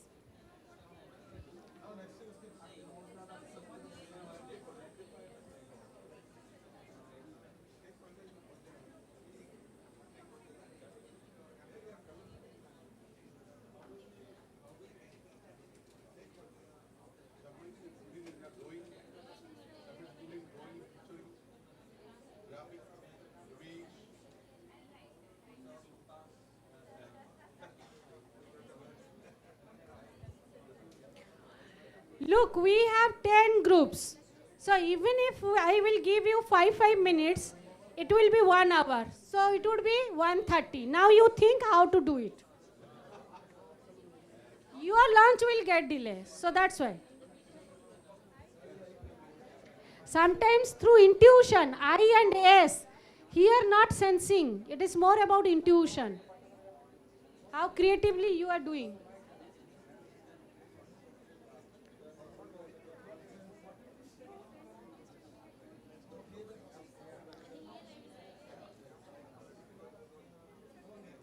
You have 5 more minutes to sketch everything.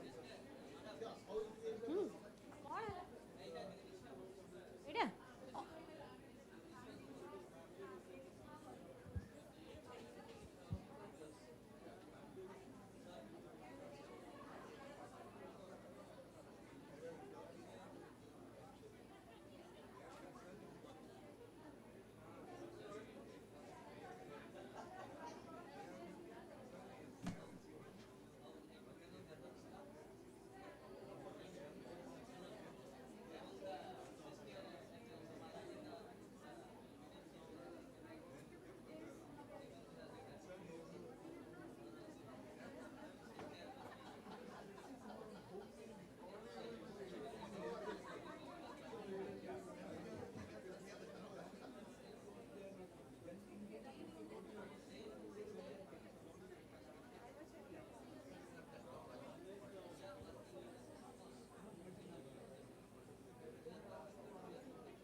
While you are going to present, write all the participants' name so that it is your presentation. We will keep that copy.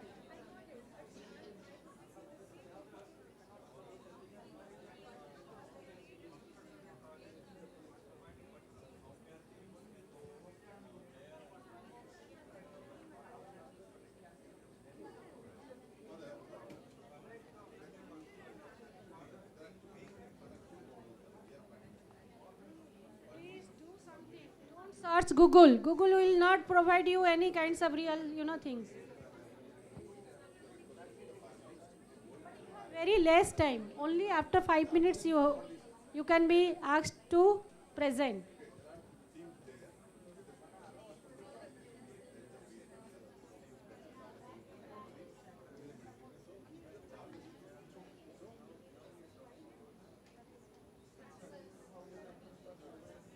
Start doing something on the paper.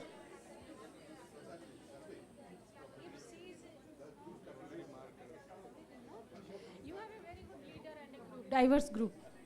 Take the advantage of that diversity.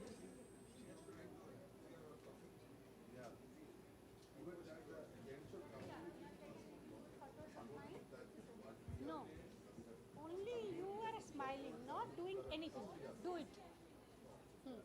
Take from here.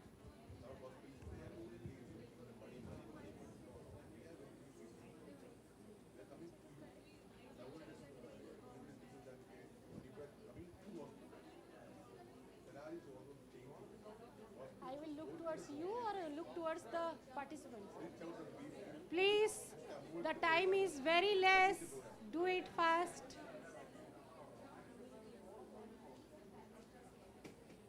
Right now, live telecast is going on, no?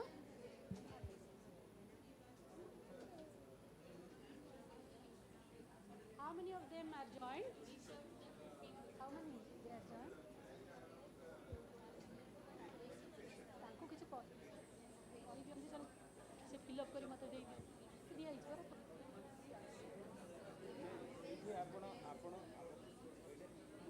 YouTube ना अच्छा अच्छा okay I will go and announce.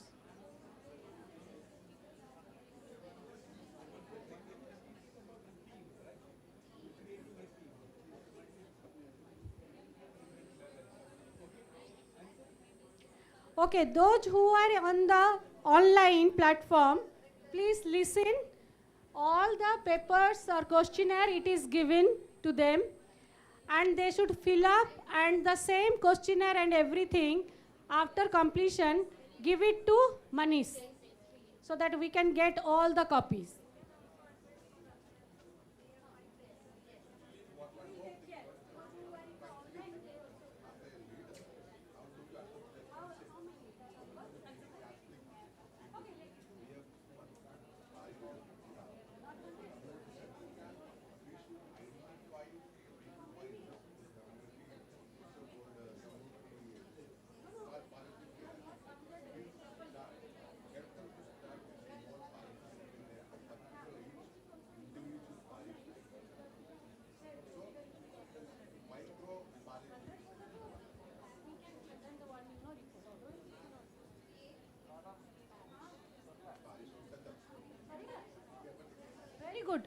Which group this is? Wow! Just give a big clap for 6th group. Finished so early. Now I will invite the entire 6th group to come for the presentation. If you don't want to come, you don't want to be visible. No. 2 members should go and support, na? Sir, apna sun.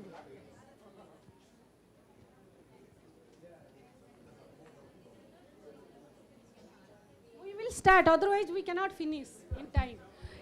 Okay, every group will have around 2 to 3 minutes to present. So we will keep a check on time. Please pay attention. Every group will have 2 to 3 minutes for their presentation. Everyone, you have noted these things? Should I delete?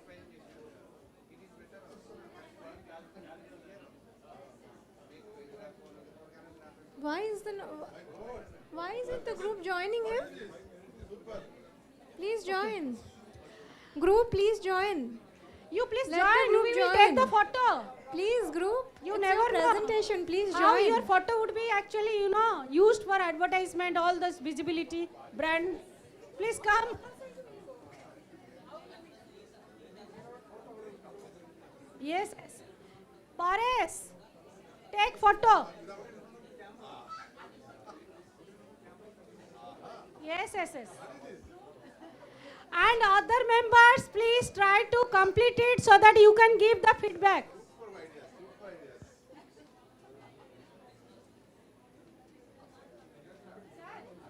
You do one thing, you hold it.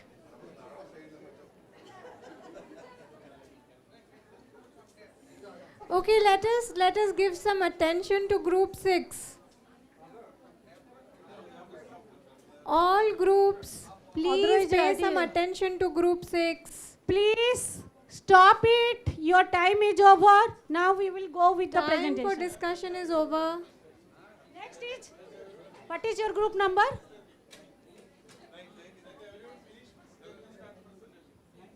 But the time for have a discussion finish is now. already over. Hello. So friends, from the group What? number 6, we would like to present the Let us please listen to group findings 6. of the discussions what we had. We have named ourselves as servant leaders. Good name, no? Thank you. So who are the stakeholders in terms of looking at the mental health issues of the community who are dealing with? We have the youth leaders, village leaders, teachers, ASHA workers, experienced people in the group, religious leaders who are dealing with it. Then we have the whole set of professional people. We have the doctors, the psychiatrists, counselors, social workers, also nurses. Then we also have the traditional healers in the community, village heads. So all these are the stakeholders who are dealing with this issue in the community of health. Coming to the strategies, what we could do in order to deal with these issues, well, we have listed out a whole lot of interventions that are possible. We should first gain confidence of the community before we start working with them. For this, we need to organize them, we need to meet them, identify the people who are affected, understand their problems. Then we need to have awareness programs that are done for the community. We need to accept and acknowledge who are those people who are involved in this. We need to educate the families and then the community. We have to have meetings and discussions so that a wider consultation can be done in the community. We need to empower the community to deal with these issues through various strategies. Then we also need to listen to the local voices that could be there. We also can take the support of experts like doctors and psychiatrists in case they require such kind of a professional help, treatment, counseling, etc. So we have all lot of interventions to deal with the issue that we are discussing with. Thank you. Okay, group, hold on. Any questions for the Any group? question from other groups, please. Any questions? Other groups, if you have been paying any attention to the group who is presenting. They are only focusing on their case study. Yeah, if you if you have focused on whatever they have told, any questions for the group? Any other suggestion or? Everybody is busy with their But own group. Father, you have already finished. Do you have any question for them? Okay, I have a question for the group. Group, you have listed so many interventions. Okay, please tell me as a group, what is the most important intervention for you? What is your priority? Because Very that good. is very broad. That is very broad. It encompasses everything. What is that one step that you will take now? Specific. Treatment and counseling. Sorry. Treatment and counseling. So that is one thing that you are going to do now. That is your priority. Okay, all right. I hope you list down the action steps that you will take for this particular theme to be successful. But group, thank you so much. Thank you for finishing in time. In Thank time, you. Thank exactly. you. Very stick to the time. Thank you so much. Now we have. Kintu basibe question can Okay, we have a group there who wants to group present. 9. Next is group 9. Group 9 is ready. Group 6 gala.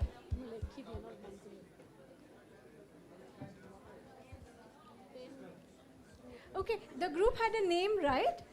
Your Group 6, what was is the your name? group name? Servant leaders.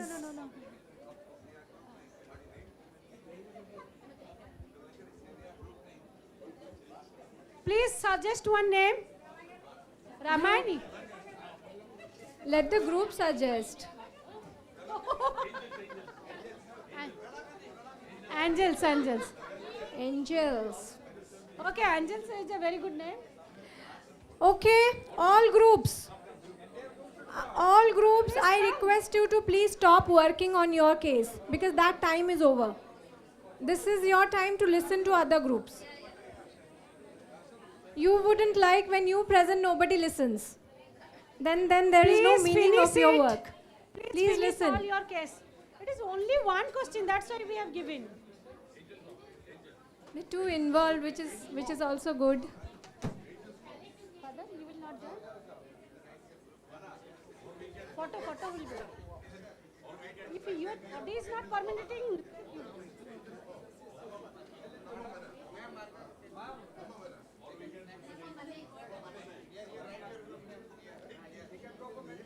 Sir, कौन है ला? Can you? No. Before 1:30, you cannot move from that chair. We have two, security guard there.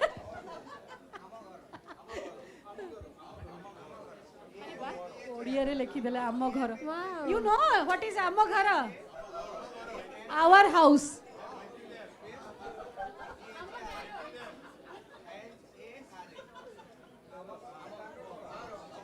Please frame Wonderful. question for them.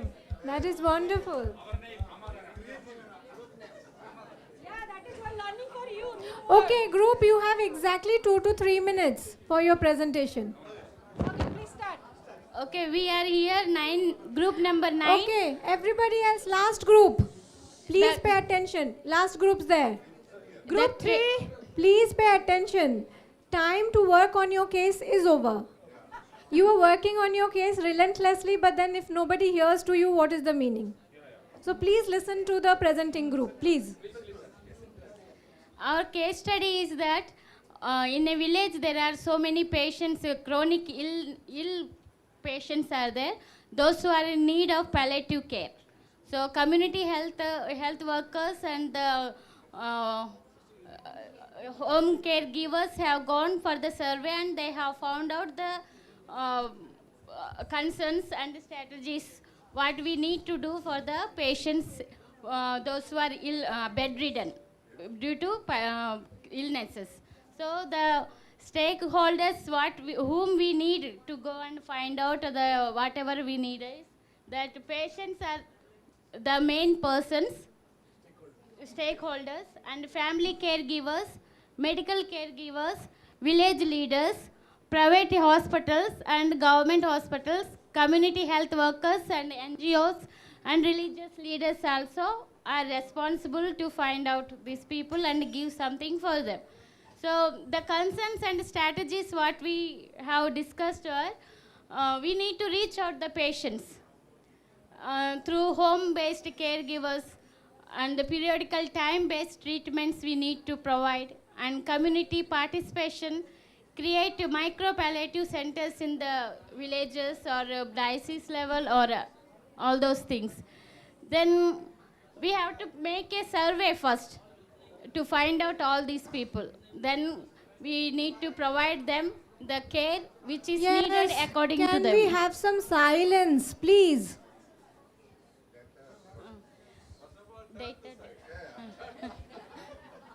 Working on your time to work on your case is over. Please. So data-driven work we have to be done. So in that way we have discussed this all the things. Through this way we can provide care for the palliative care patients, those who require palliative care. So we put the name Amagara. Amagara. Wonderful. Our home, our home.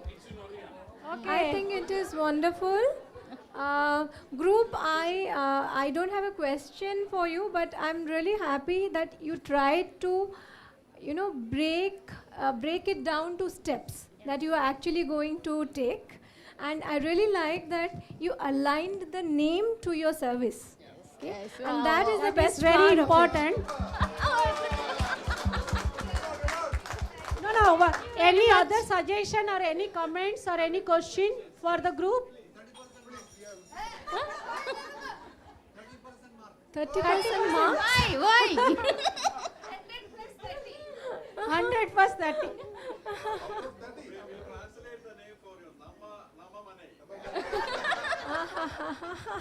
Now 100% marks. Okay, thank you so Thank you much. very much. Thank Okay, you. who would be the next group? Group 4, please. Okay, after this.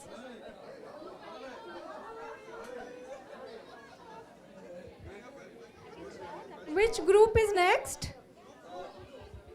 Okay, please come. Oh, I'm sorry. That group is there after this.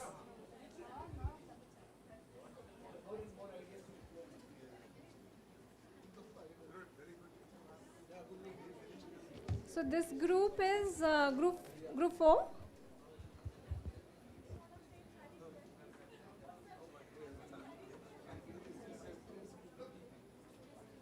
Our case study is on. There is a village in Maharashtra with the village is suffering with HIV/AIDS, and then the main problem there is people are suffering with lack of awareness, understanding regarding this disease, and there is a stigma that it is mainly because of women are suffering. Women are suffering the stigma. They are being labeled. They are the reasons. So our responsibility is to make them aware of this disease and then support that village in order to come out of their stigmatic and then give them life. So we have chosen the theme for our group is viral victory. Name of the group. Viral victory. So we thought of going step by step. We have taken the image of a ladder.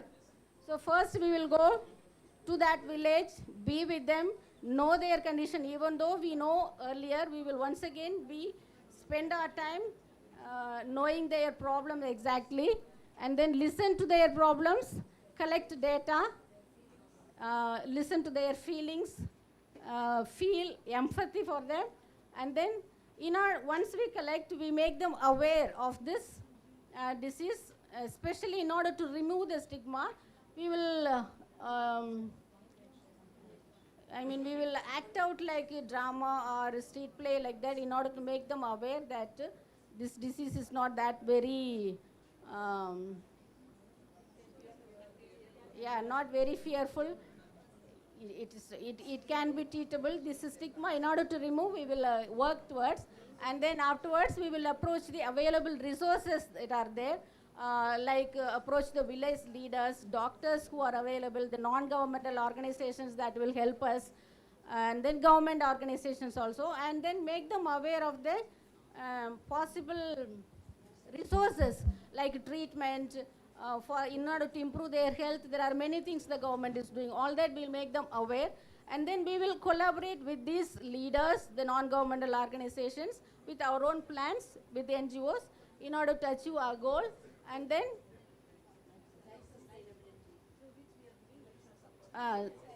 in order to give life sustainability and security, we will work towards, and then Very good team supporting. so we'll continue to follow up also. Once we make sure they are aware, we'll can keep on following it till that stigma is removed from that village. Okay, very good. It is a very good stepwise and very, Okay, yeah, Stepwise, one very by one. structured. Very structured. Any questions for the group? Group, I have a question for you. It is very structured, yes, right? But what could be a potential roadblock to all your steps? Have you thought about it? What could be the biggest roadblock? Which? Lack of openness. Okay. Lack of openness from whom? Fear. But that is what you were wanting to eradicate, right? You were working towards that. You What were could be there, a no? roadblock to your plan? You have mentioned all these available resources, collaboration, all. So what would be that roadblock means challenges, the obstacles. What could be one major challenge to your plan?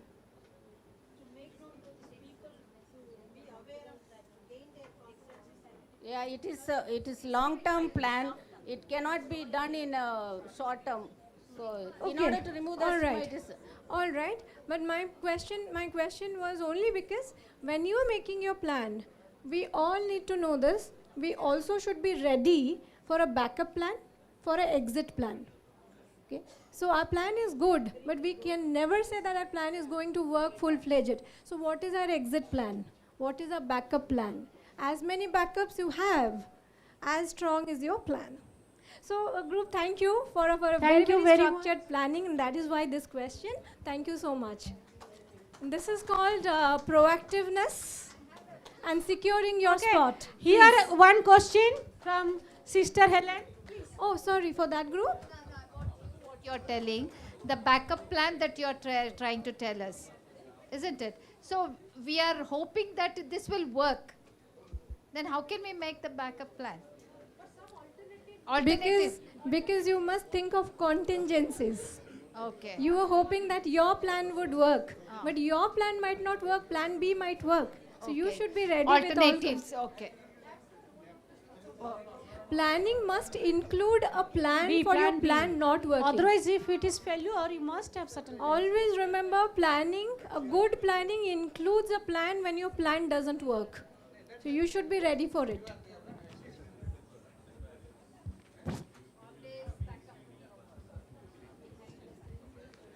Hello. That. Okay. We will start with group 2. Okay, more members, na? Okay, very good. Good afternoon to all. We are from group number 2, and the name that we have taken is Vaccine Warriors. As you can see, Vaccine Warriors. Because our case is related with that there is a rural village in Andhra Pradesh, and the village is hesitating to vaccinate their children. And therefore, they think that vaccine causes infertility, developmental delay, and even death. And this is not only about the Andhra Pradesh, but if we go to the any rural place, either Gujarat or any Rajasthan, Madhya Pradesh, everywhere this is prevailing even today. So the parents are not agreeing for the vaccination, and even the cultural and religious leaders are also included in this, that they also support that not to vaccinate the children. And therefore the question given to us is that as a leader, how do you address their concerns and ensure community trust? So as a leader, how we are going to address their concerns and how we will build up the trust. So you just heard the case, and the challenges that the barriers that we see are, one is they have religious leaders and community leaders which are not agreeing to whatever the vaccination, plus they also have a lot of misinformation and mistrust with the health service providers, and also past experience have not been good, and they've been inadequate and they've been unresponsive. And now if we look at the stakeholders that are there, so we are looking at working with, since parents and their children are the main focus area of whom we want to reach out. And to reach out to them, we also need to reach to the community which is around them, which includes the teachers, the religious leaders, the community leaders, the political leaders, the local governance which is around them. So we need to involve all of them. And some of the strategies that we are looking at is creating awareness programs, having Chai Pe Charcha, having small meetings at the tea stalls, because tea stalls are the place where you see community, the parents, they all, fathers, they engage there to come and drink tea. So this is where you can strike conversation with them using health volunteers and health educators. And then also use the school, since it is children and we're hoping that children are going to school.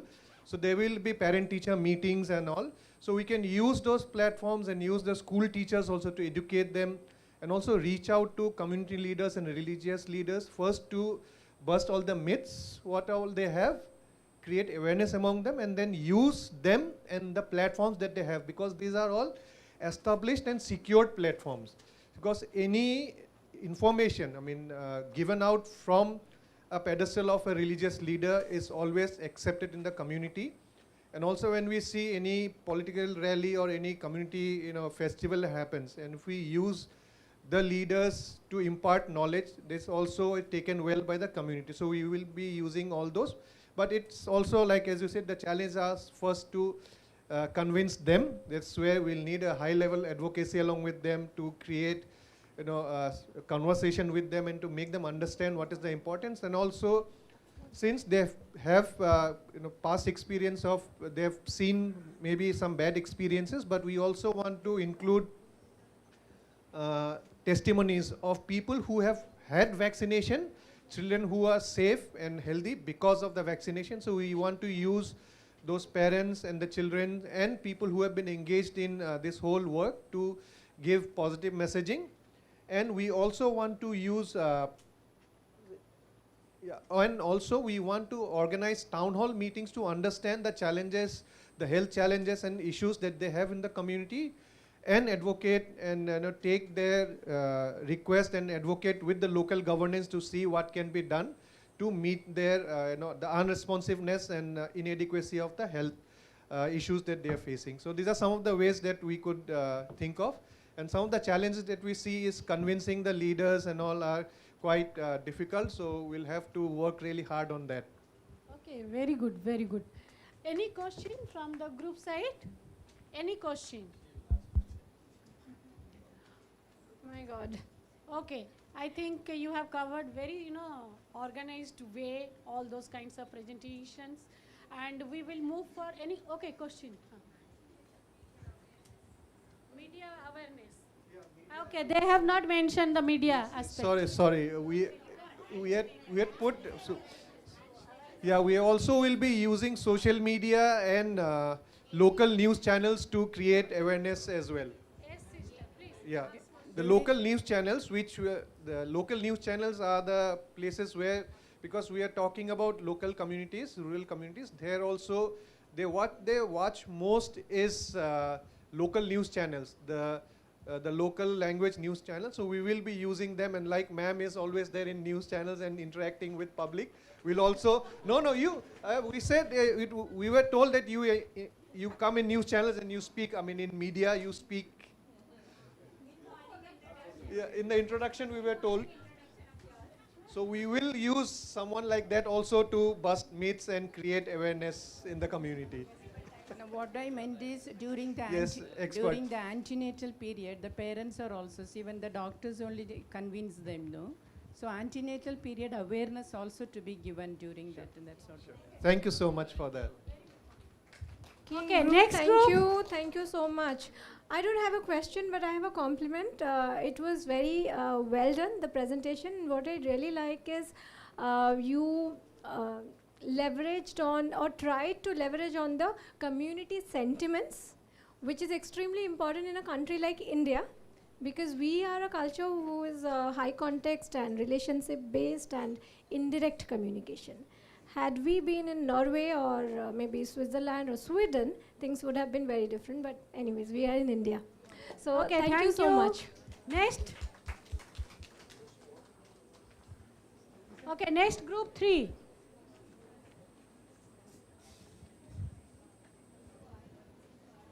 Group 3, all the members. Very well Parents, done. take the photo. No wonder we have a professor in your group. Ah, that's why. Sir, was this your? One professor. Isn't it? See? Huh? Okay, please start. Oh, I could be biased, yeah. We are group 3. We have a situation with a dengue and malaria outbreak in rural India, one village in West Bengal.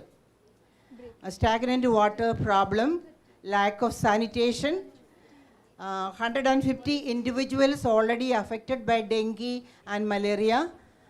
Only two, they have a very short health personnel in the village, just 2 nurses available, ill-equipped hospitals and infrastructures.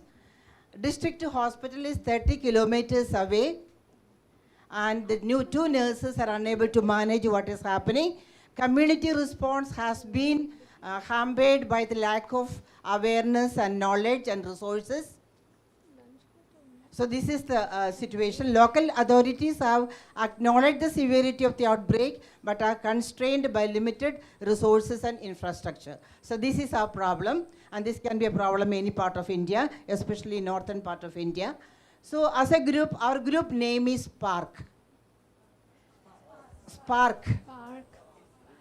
Okay, so the first thing that we decide to do is approaching the Mukhya, the leader of the village.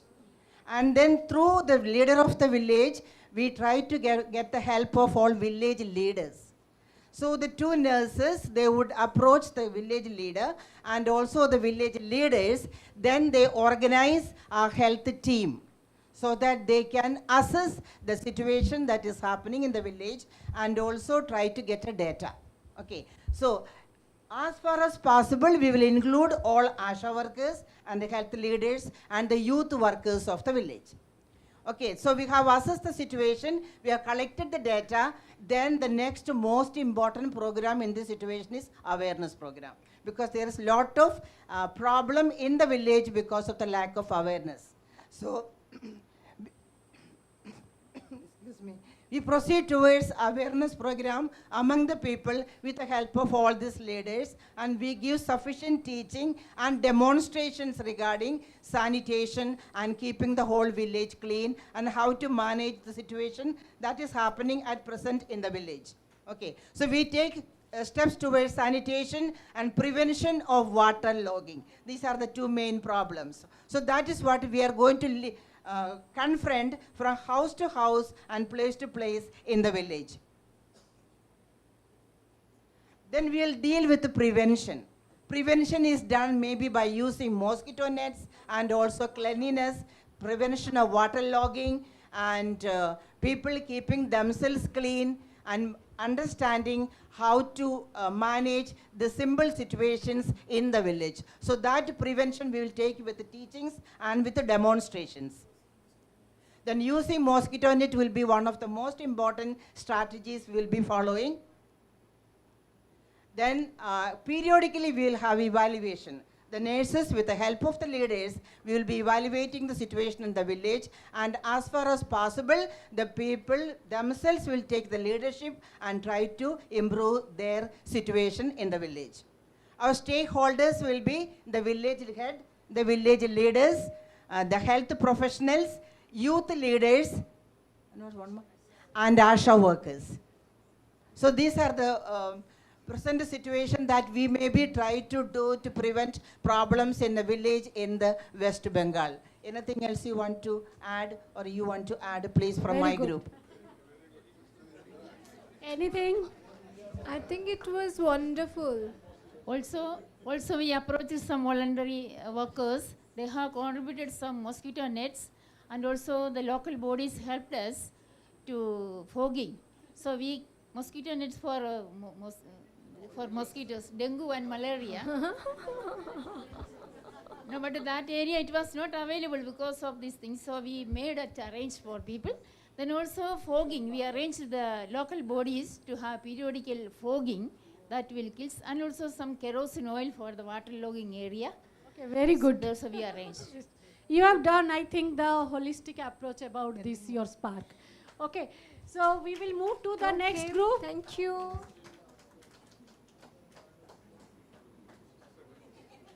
How many groups left? 1, 2, 3, 4. My goodness. That's why I was telling them. Okay, only 3 minutes. Not more than that.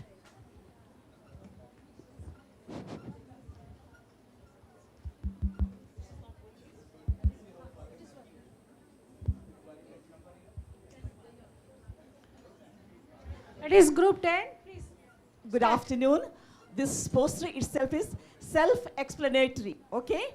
So I would, as she said rightly, only 3 minutes, right? The problem is coming from rightly from where chai starts from. Where's the chai coming from? Hyderabad. Densely populated city, high-tech city, and the problem is what?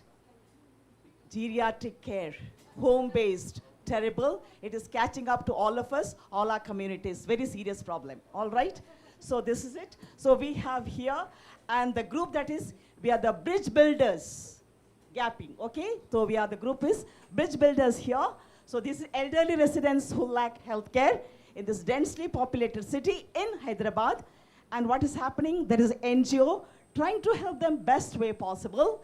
But you know, the male-dominated society, their little ego is hurt. They don't want to take help from them. My goodness. So that is why there's a cultural norms, all that exist, you know, all that, right? So there is a caregivers that also they are resisting. So very difficult. What we lack? Vitamin M deficiency. Vitamin M deficiency, so they cannot run the center. Money, vitamin M deficiency, money. So we lack that. So that is why no resources to manage the center. And we have, so financial problem, cultural resistance, and limitations everywhere. Right there, we are here with our problem strategies. Awareness for elderlies and families, the strategy number 1. Number 2, fund, okay, resources. And, you know, raising funds, many means are there. Several means are there to raise funds, we are aware. Skill training, especially of the family. And those who want more skills can come to St. John's Medical College. We have opened a geriatric center, which is really catering to the geriatrics. You can come get more skills in St. John's. You can come there. Okay, thank you. All right. Education to the families and the collaboration with the government to facilitate the schemes we have. And the challenges, as I said, there is unwillingness of this elderly.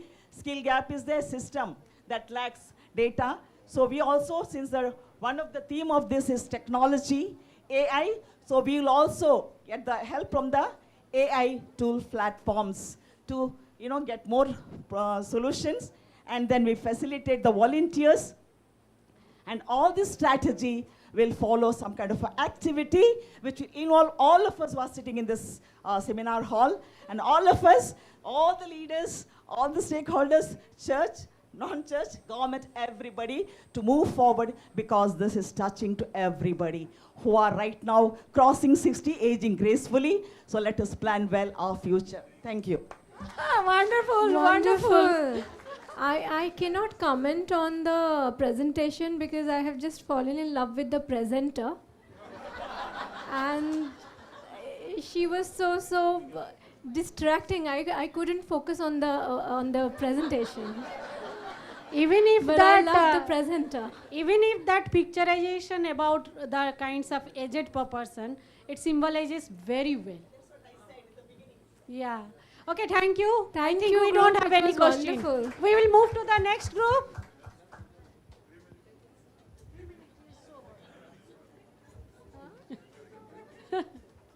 Otherwise, Father, you need to sit here till 2 o'clock. No, we are there. No? I am there. To complete. Sir, 3 minutes to take bhi adhika nahi. They are Odisha, na? They are from How Odisha. many more groups after this? Only one. After this? Sister Blanchard group. My God, he's giving me a heart attack. So we come from group 7. Our group name is Swachha Bharat Mission. The case study was water and sanitation program. So then there was a project which was approved for constructing modern toilets and providing pipe water system. But then villagers had their own problem, that is like they had no proper water sources and no proper drainage system and no proper hygiene area. So they wanted that. So then donor and those who are receiving, there was clash. They are not able to maintain or do the needful. So we had our stakeholders, they are put below, the ASHA workers, Anganwadi workers, ANMs, village health leaders, ward members, Sarpanch, Panchayat leaders, and the youth. Taking into consideration, points are up and down, but then first of all, we want to assemble all the leaders of the village and then understand the community landscape, how much area is there and what is the need, and do the proper assessment.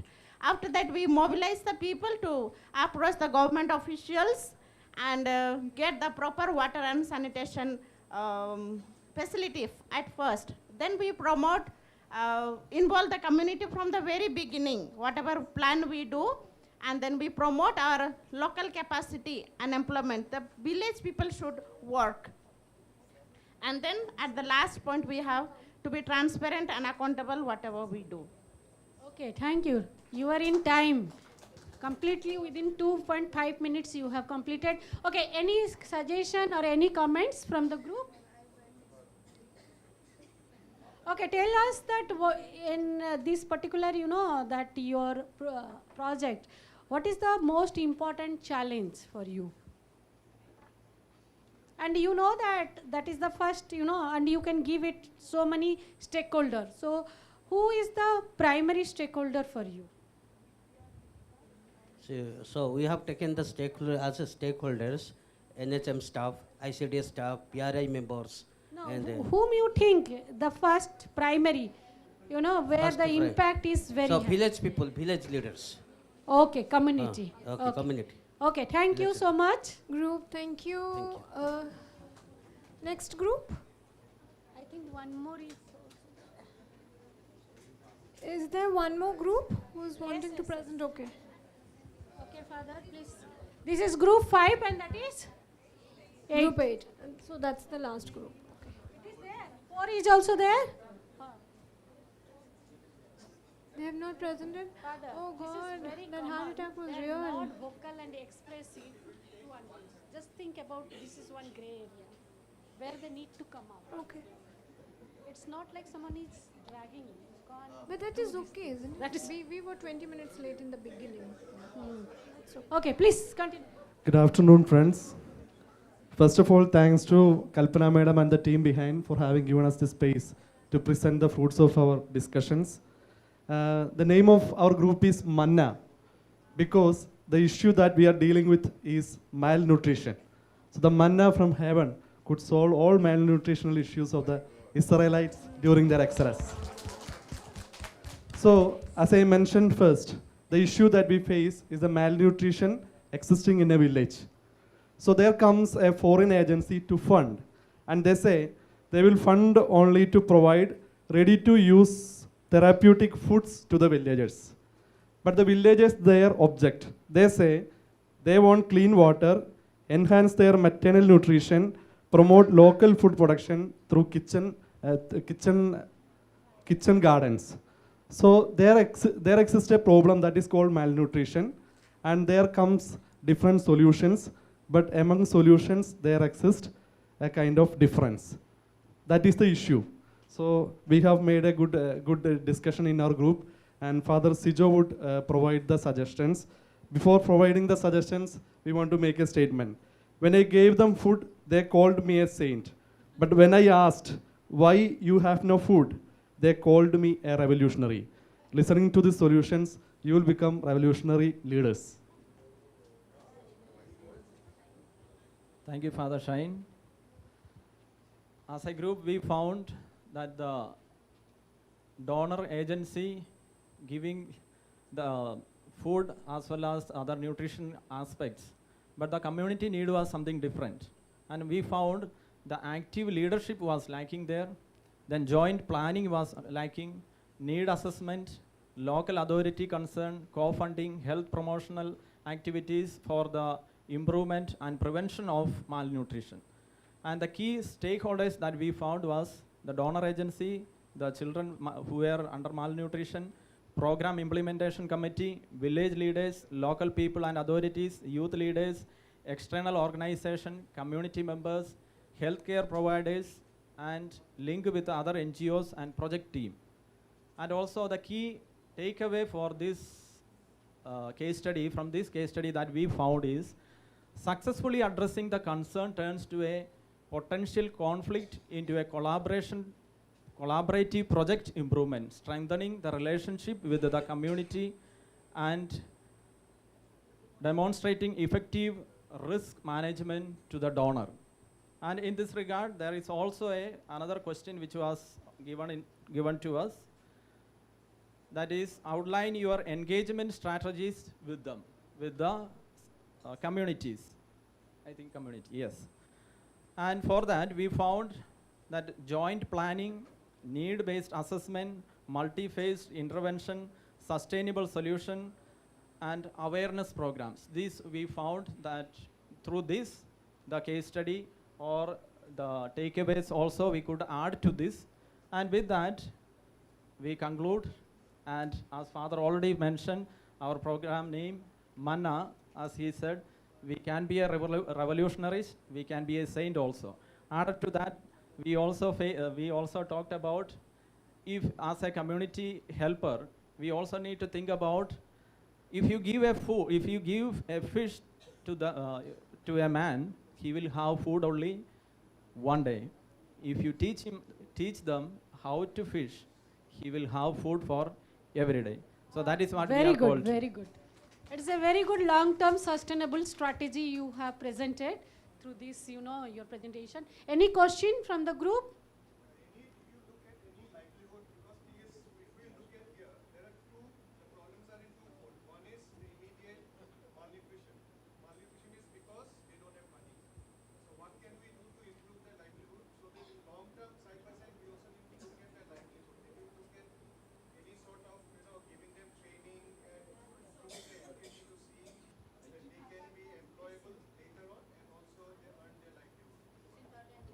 That is already, Father had already mentioned about that. That is a kitchen garden, and that is what the community was also in need of. They were not involved in this project. That was the concern of the community. So there were many aspects with the community itself, community leaders itself put forward, but the donor agency failed to understand them. That involvement was not there. That is where the problem happened. That is the case study given to us. Okay, very good, very good. I think one more last presentation. Thank you. Two more. Okay, sister.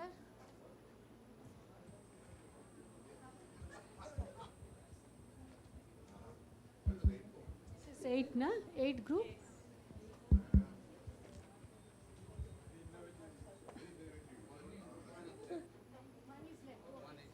Three minutes, sister. Yeah, thank you. So good afternoon, one and all. So before I go into the case scenario, I would name our group as Rainbow.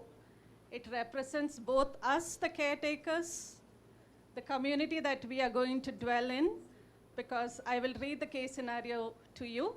So all of us know a rainbow, it is a sign of hope and positivity. Whatever be the problem, there's going to be a hope. There's going to be a solution somehow to that issue. So we ourselves who are going to address the issue are going to be hopeful and give the community also hope. A rainbow is also a symbol of unity in diversity. All the colors are important to make the rainbow beautiful. So all the steps that are taken for preventable measures are equally important. So no single step, a preventable step, can be considered less important to the other. So that is why unity in diversity. And also a rainbow, it is a natural formed sign of hope. So for the villagers, the illiterate people, there's no need of any video, any documentary clip to make them understand what a rainbow means. That is why we have chosen the name rainbow. So going into the case study, we were given a case study of a village in Maharashtra facing with the problem of stroke. Stroke, as we know, is a non-communicable disease. And in this problem scenario, 90% of the deaths were happening at home. So why this problem is because of their poor dietary habits, lack of physical activity, limited access to healthcare services. This was not only the problem, they were even stubborn because they have traditional health practices. Even their unwillingness to take the support, to take the need of interventional measures by the allopathic system of medicine or any other system of medicine. They were kind of bent on their traditional practices. So we were asked to discuss how we are going to gain community trust and who are our stakeholders. Before entering into, we need to enter the society, that particular community, with a lot of positivity and hope, because they should not consider us as foreigners to them.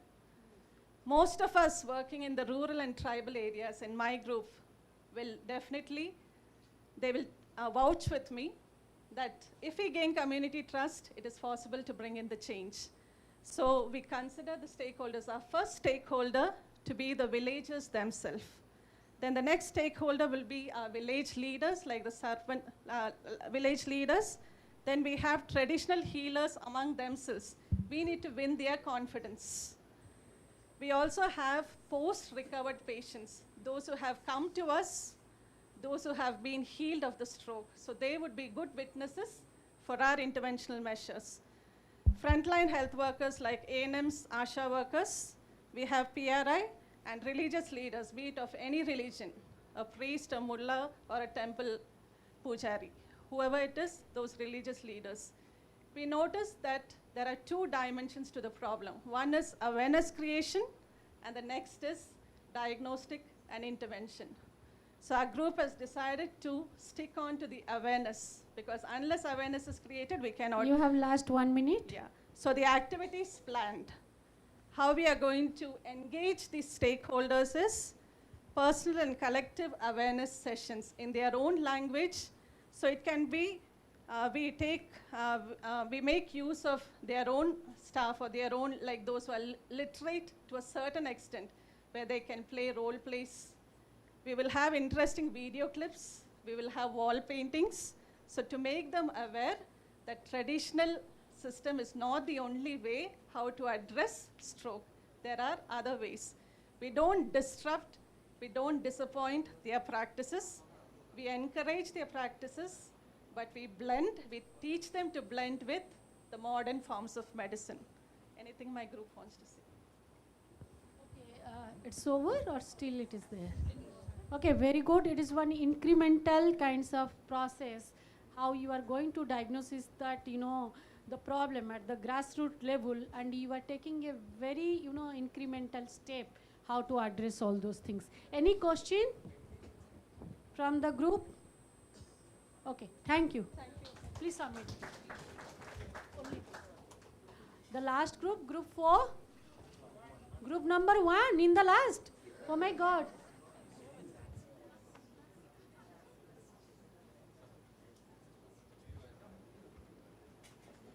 Please, all the members join here. You will have the photograph. Greetings from Group 1. Only 3 minutes. You can greet or you can say.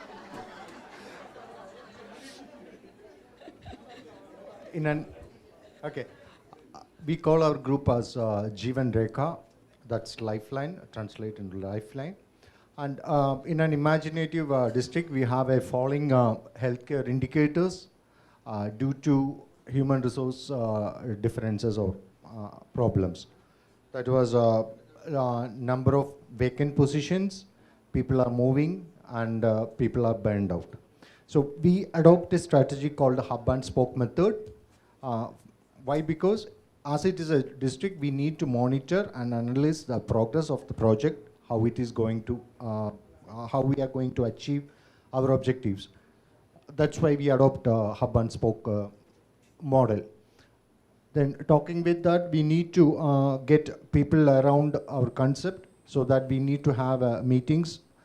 We can include people, opinion leaders, LSD, local self-governance officers, opinion leaders, religious leaders, ANMs, and stuff, things like that. Even social media influencers to make things work around.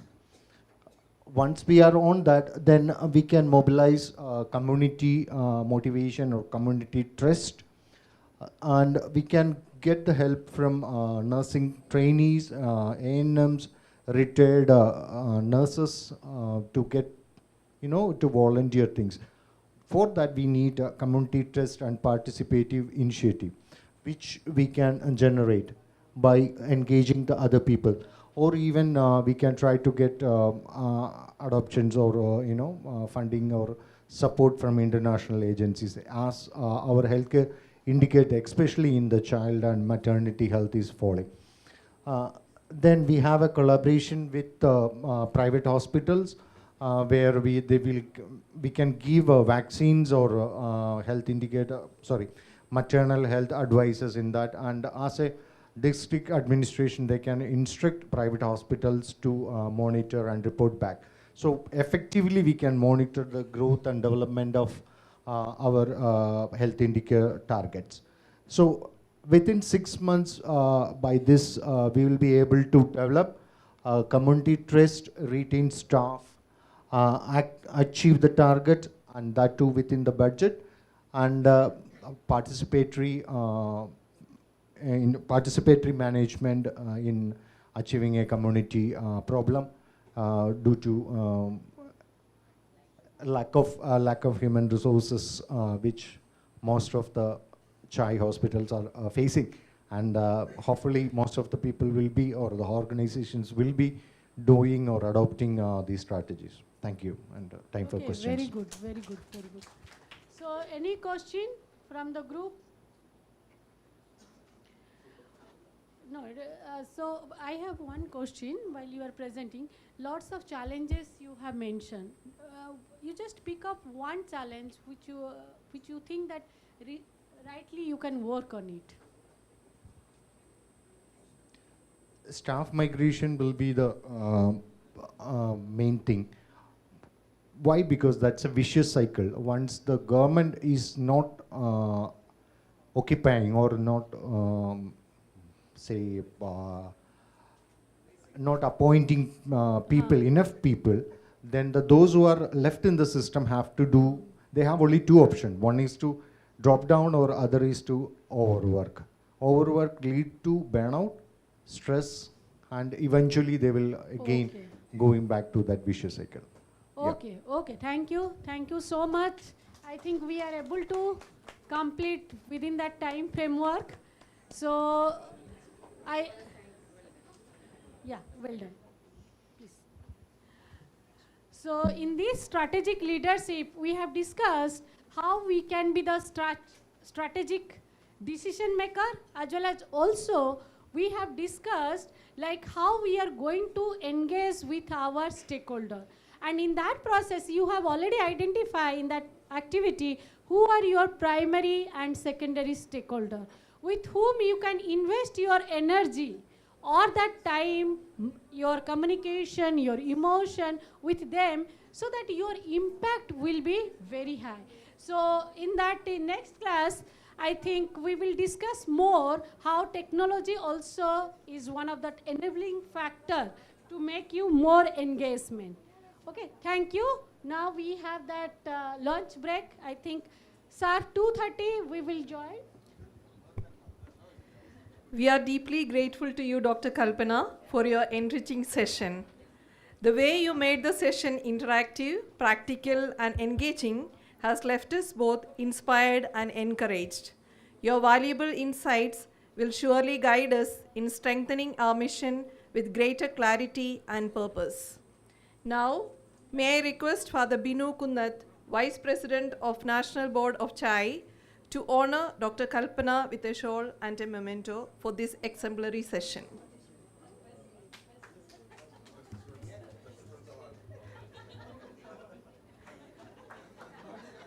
I am the best student.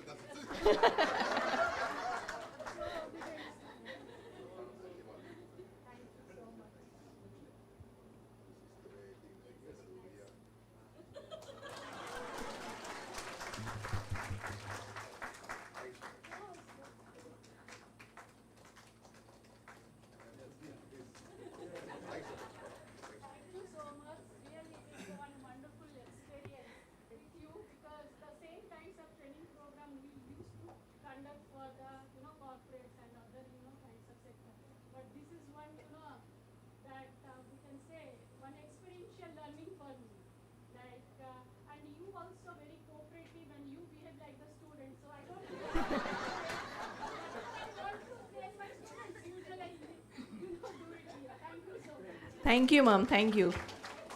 We have been nourished with a feast of ideas and insights. Now it's time to nourish ourselves with a real feast.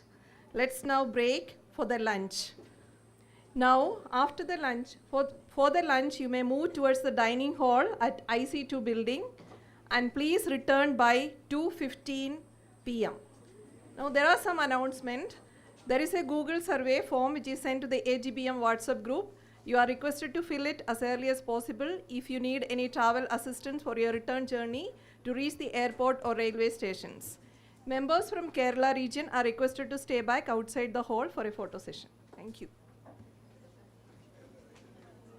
Excuse me. Hello. There is one announcement that after lunch there will be one session which I will take. So in that session you will again sit with your group, right? So there will be a small group activity and then I will proceed, and again at the end, again we will do the group activity. So it will be short group activity, right?